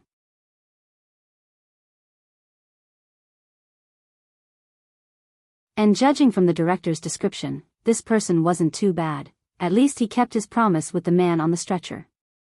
So, the finals are just for the fun of betting among the poor. The Dojo Challenge champion is the most exciting. But last year's Dojo Challenge champion was very strong. I think he's going to make a meteoric rise this year. Because so far, no one has passed the 5th round. If no one is his opponent, he'll have to enter the core area lying down. Then who was last year's Dojo Challenge champion? Lotus-san asked. In fact, last year's Dojo Challenge champion was Mr. Niu Baogua's master, Hu Baogua.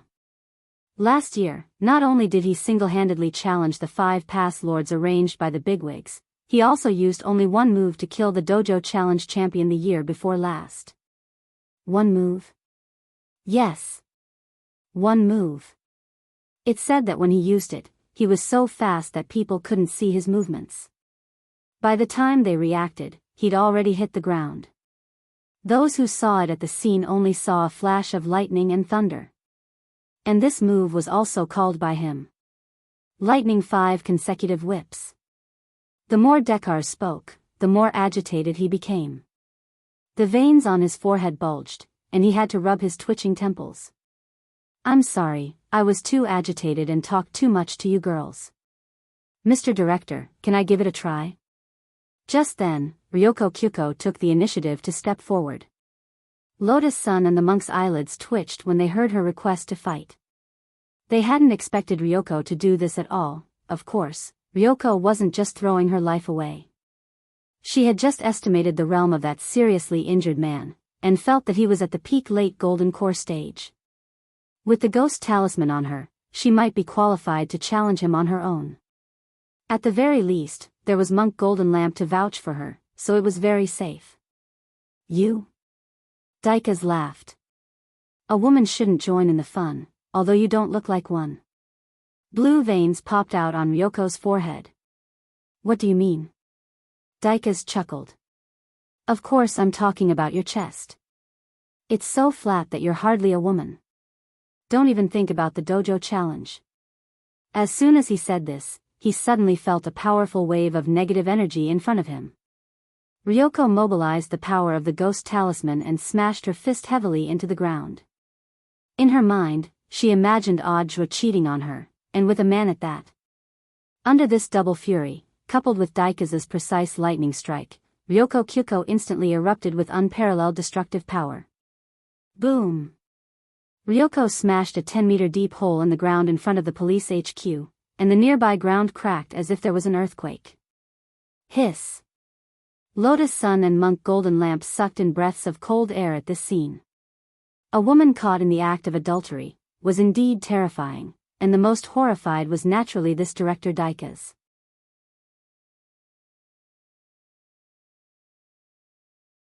After being stunned for less than 3 seconds, his face instantly lit up with delight.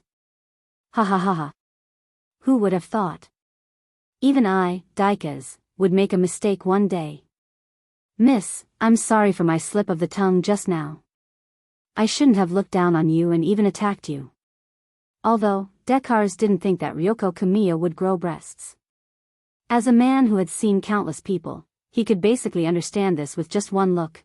Ryoko patted the dust off her hands and looked at Daika's. There's no need for a life and death contract. In any case, I'll definitely win. But after I win, the pass is yours. As for the prize, I want 5 million gold. Interesting. Daika's laughed. Then, it's a deal. But there's still less than 5 hours before the finals, which means you'll have to challenge 5 levels in a row. But there's a problem. 5 levels plus the dojo challenge king from last year, right? I, Ryoko, am not afraid at all. So your name is Ryoko? Daika's rolled his eyes. How about this, I'll get you a fake identity, and you'll be called Ryoko. No one uses their real names in that underground boxing ring. They all use fake identities to go in. Then can you get one for my junior sister and junior brother? Ryoko Kyuko took the opportunity to ask. Oh, so the 2 behind you are your junior sister and junior brother? Got it. Since it's Ryoko, oh no, it's Miss Ryoko's request, I'll definitely do it. Wait for me here, I'll get someone to make new IDs right away. Daika's was so excited that he rushed into the station. Seeing him leave, Ryoko hurriedly looked back at Golden Lamp, and then at the monk with a pleading look. Senior, can you help me, enlighten me? Golden Lamp, he knew it would be like this.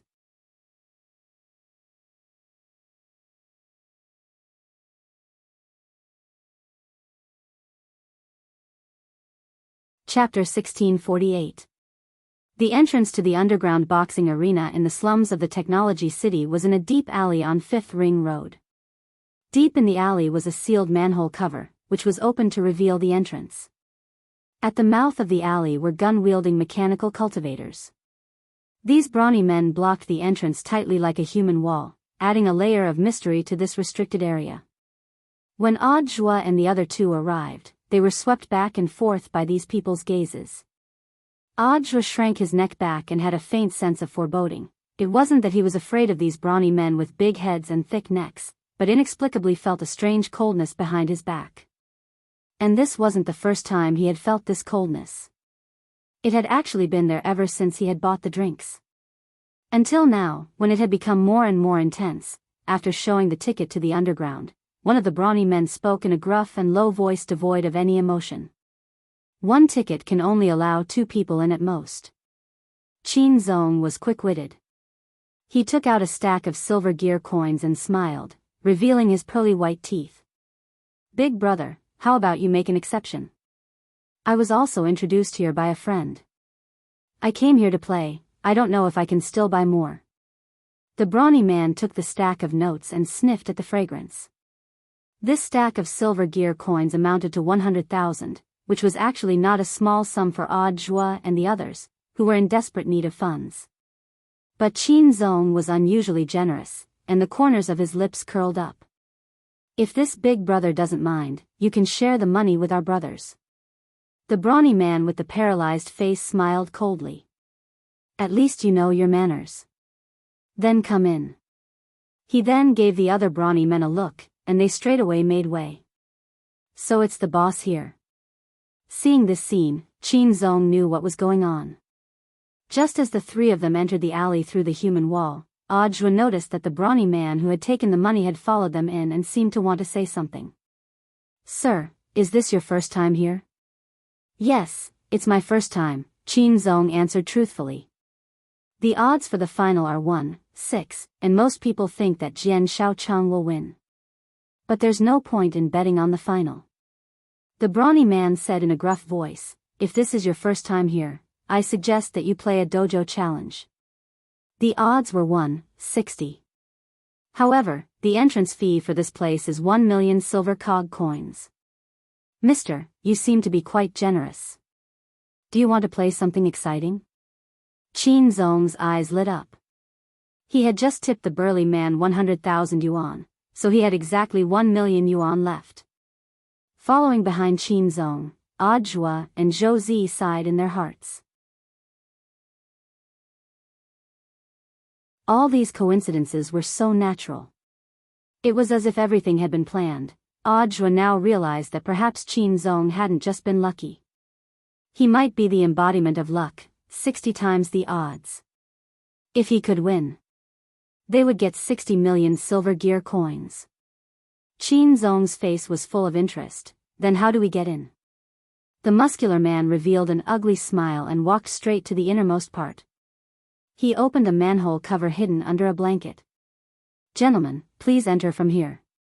This is the VIP passage. I see. Thank you. Qin Zong nodded. You're welcome, sir.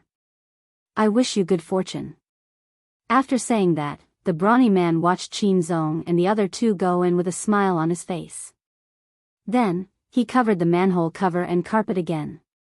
The underground boxing arena in the VIP area was a little different from what Audiobook and Qin Zong had imagined.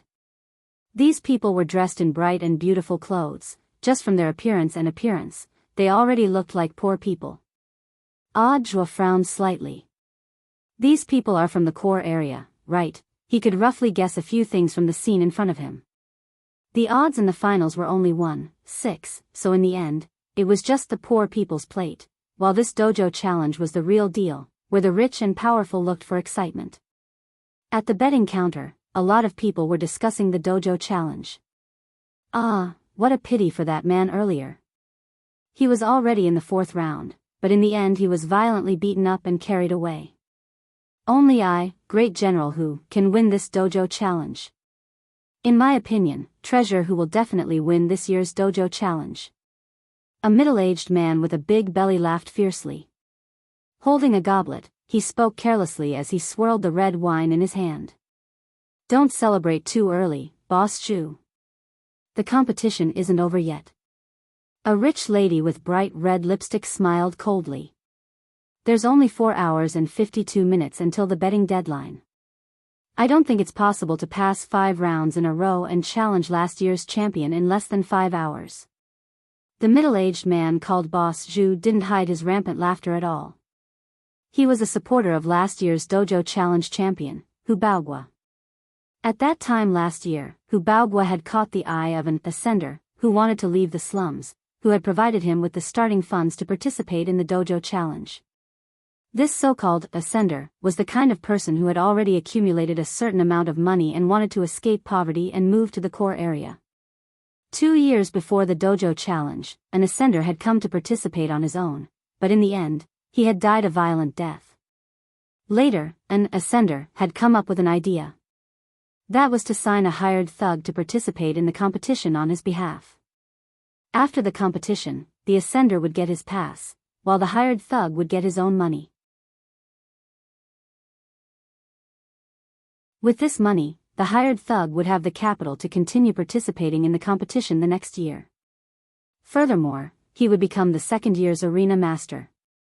The dojo challenge had been held for dozens of years now, and this was already an unwritten rule. Director Daikaz, who was working with Ryoko Kamiya, was in fact one of the ascenders. These people were chatting animatedly. Ajua, Qinzong, and Zhou Zi also understood what was going on. That was to say, the new challenger had to first defeat the 5 past guardians chosen by the bigwigs.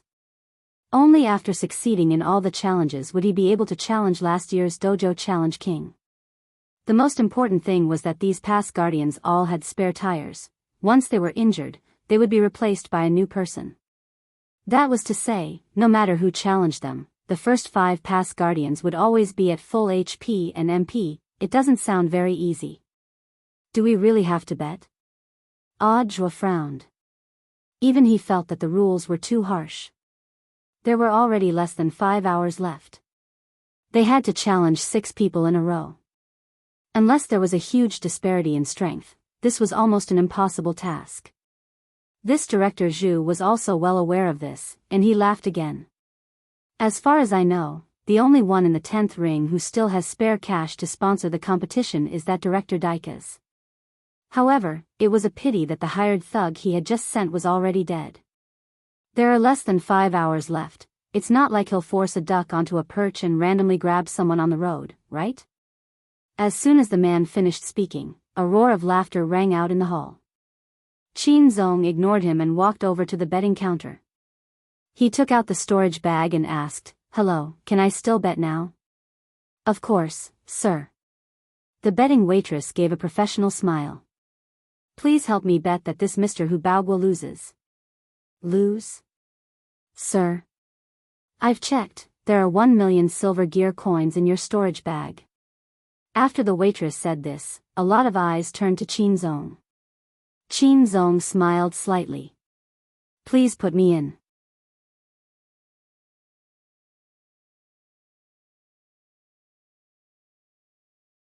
Chapter 1649. The voice was not loud, but it attracted the attention of the people around. There were less than 5 hours left, and the fighters that Director Daikaz had signed were all dead. There was almost no one in the entire 10th ring who had extra money to fund the next match. Zhu Yuanrun was not wrong at all. He was a big shot in the circle of influential people in the core area, and he actually had some shares in this underground boxing ring. What Zhu Yuanrun did not expect was that someone would bet on Hu Baogua to lose after hearing his analysis. In his opinion, this was something that was impossible to accomplish. "Young man, you're quite impressive. You bet 1 million silver gear coins right off the bat. This is probably your life savings, right?" Zhu Yuanrun chuckled. Although he was a little annoyed that someone did not listen to his analysis at this point in time and forcefully went against his words. But in fact, Qinzong betting on Hu Baogua to lose was actually beneficial to him. Because he was the one who bet on winning. What he was profiting from was this steady business. After he was sure that no one could challenge Hu Baogua, he immediately increased the bet and raised the odds to the current one. 72-60. Because of the huge capital, even if it was won 72 times, it was still enough for him to make a lot of money. Qin Zong's bet only gave him 1 million more. He could not help but laugh in his heart. He would not be able to find a charity business like this that gave away money for free. In the end, just as he finished his sentence, the deafening sound of a gong rang out in the VIP area. Someone is beating the war drum. On the screen in the hall, a skinny cloaked man wearing a black cloak and a mask, accompanied by 2 other cloaked men wearing the same mask, and Dekars, who was grinning from ear to ear, appeared in front of everyone's eyes. Dekars? Why is it him again? Didn't his contracted fighters just? Zhu Yuanrun and the surrounding dignitaries opened their mouths wide at the same time, looking at this scene in disbelief. That Hu Baoguo was rumored to have unfathomable strength. Although the participant list said that he was at the peak of the late Golden Core stage, in reality, this realm was just fishing. This would cause people to mistakenly think that Hu Baoguo was very weak, and thus lower the overall standard of those hired thugs. After all, the signing fee of each thug was based on their realm. For example, the Golden Core stage fighter that Dekars hired previously was hired by him based on the data on the paper. This was Zhu Yuanruan's secret operation. However, he didn't expect that this person couldn't even pass the 4th round. In reality, Hu Baoguo was a soul formation stage cultivator. For a soul formation cultivator to appear in the slums, it was already shocking enough.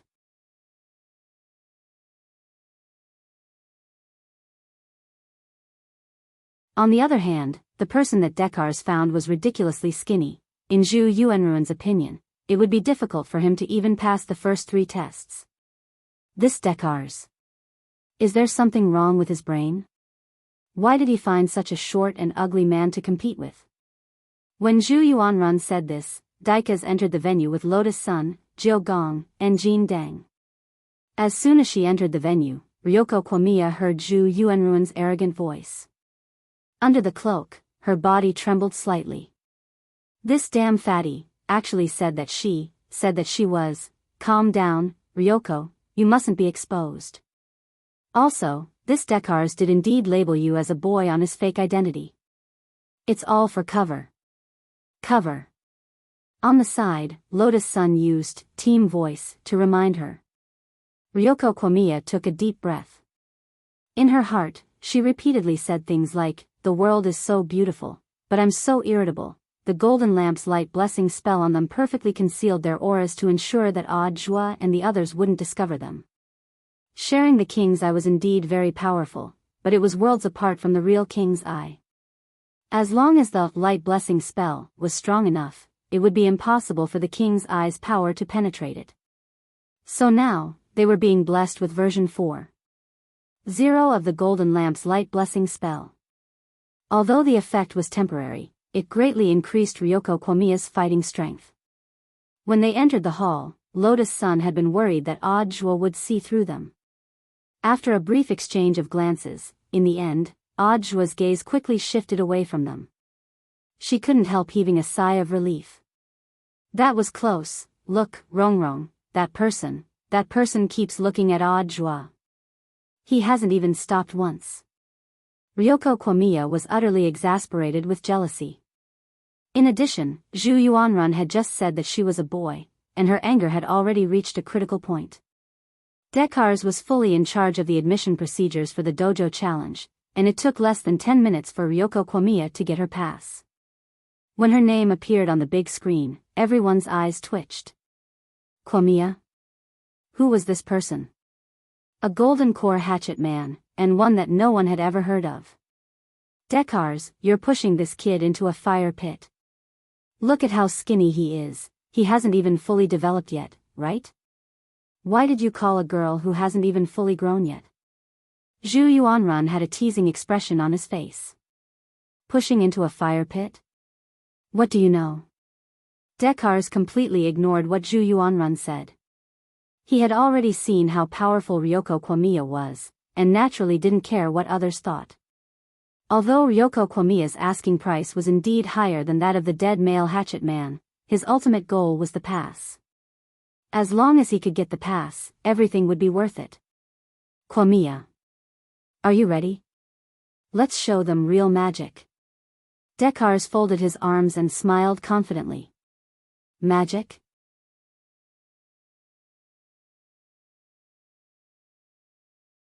In a sense, this could indeed be called magic. After the procedures were completed, there were only about 4 hours left. Zhu Yuanrun and his men were mocking them on the surface, but they were actually stalling for time. To challenge 6 people in a row in these 4 hours was simply unrealistic in the eyes of others. But when Ryoko Kwamiya walked into the boxing ring under everyone's gazes, Zhu Yuanrun still sensed that something was wrong. What's wrong, Boss Zhu? A manservant under Zhu Yuanrun came over and asked. When he saw Zhu Yuanrun raise his hand, he knew that the boss had something for him to arrange. Go and call the 5 strongest people that we specially prepared for the dojo challenge. They will be the 5 past masters of this dojo challenge.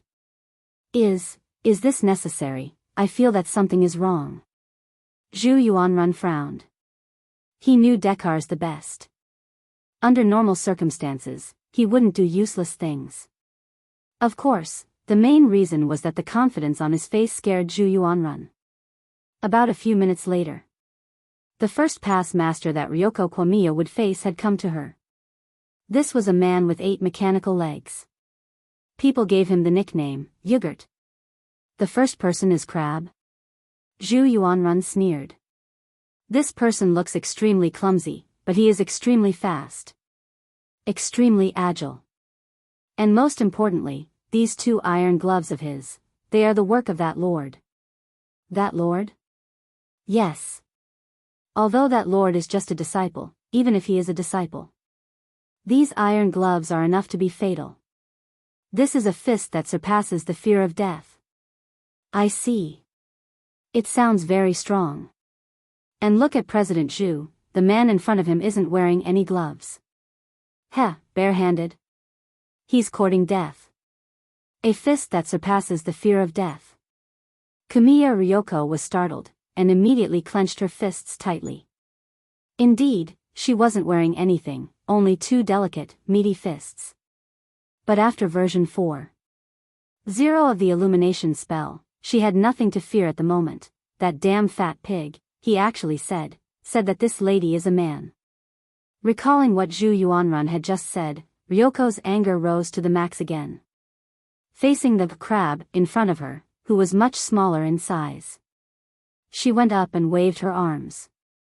Boom! No one saw Ryoko's punch clearly, they only saw a dazzling golden light flash before their eyes. There was a loud explosion between the 2 of them. After the light dissipated, Ryoko withdrew the smoking fist that had pierced through the crab's lower body. Next! She roared in a disguised voice. Although this voice had already been modified, Audiobook still couldn't help trembling, and for some reason, from the beginning, he had felt that this person's fist seemed a little familiar.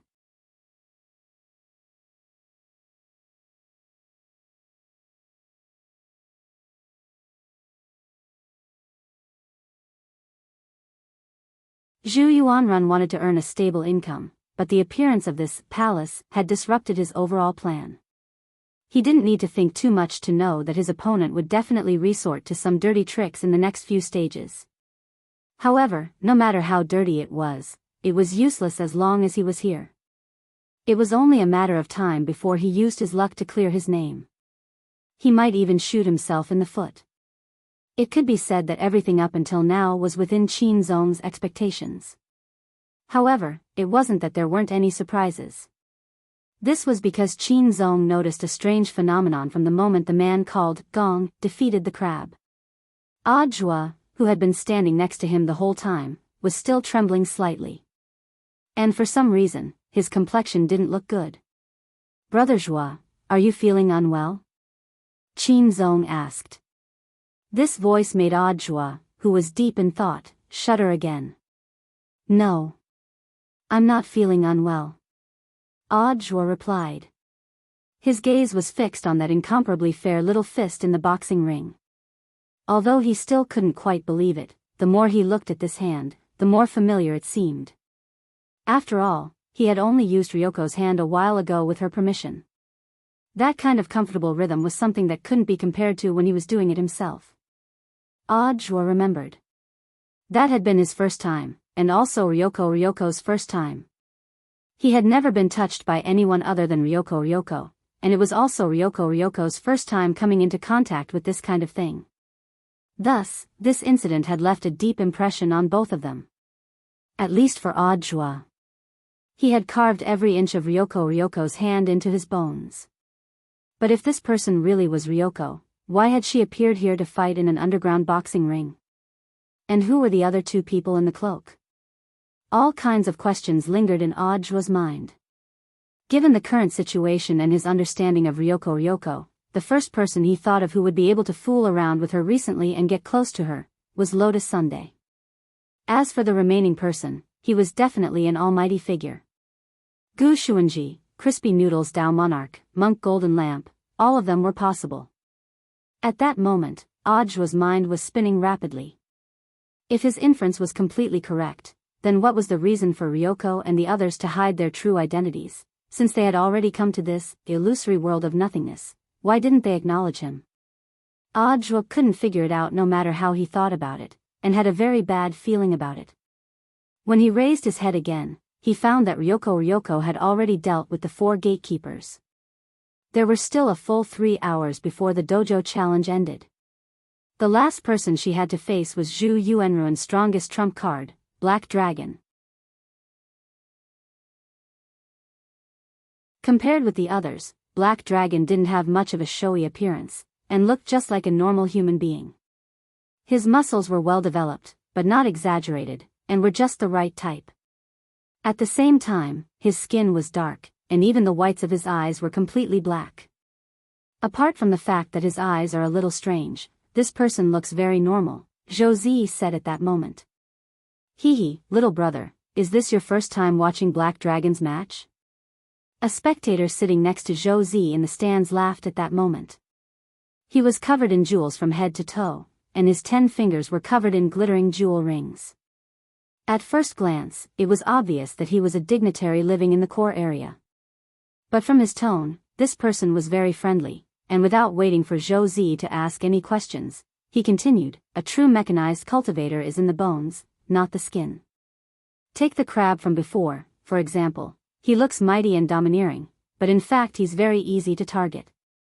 But Black Dragon is different, he's that lord's masterpiece. That lord? The founder of this technology city? Audra asked. Qin Zong was also very curious about this. Because Zhu Yuanrun had also mentioned this word before. Although the stands were very far away, given Qin Zong and Audra's hearing, it wasn't hard for them to hear. No, just his disciple. But everyone is used to calling his disciple, that lord, the rich man said with a smile. You're actually willing to talk to us? Hee, why wouldn't I be? We're on the same side. The rich man shook the bet in his hand. I'm also betting on Hu Baogua to lose. Of course, apart from that, we might have some other connection. Audra frowned slightly. Sir, what do you mean? Leaning on his cane, the rich man smiled leisurely. You should be Mr. Grenade Throwing's people, right? You're tuning in to the Romantic Tales YouTube channel. Don't forget to subscribe and join us on this journey to catch the most captivating stories.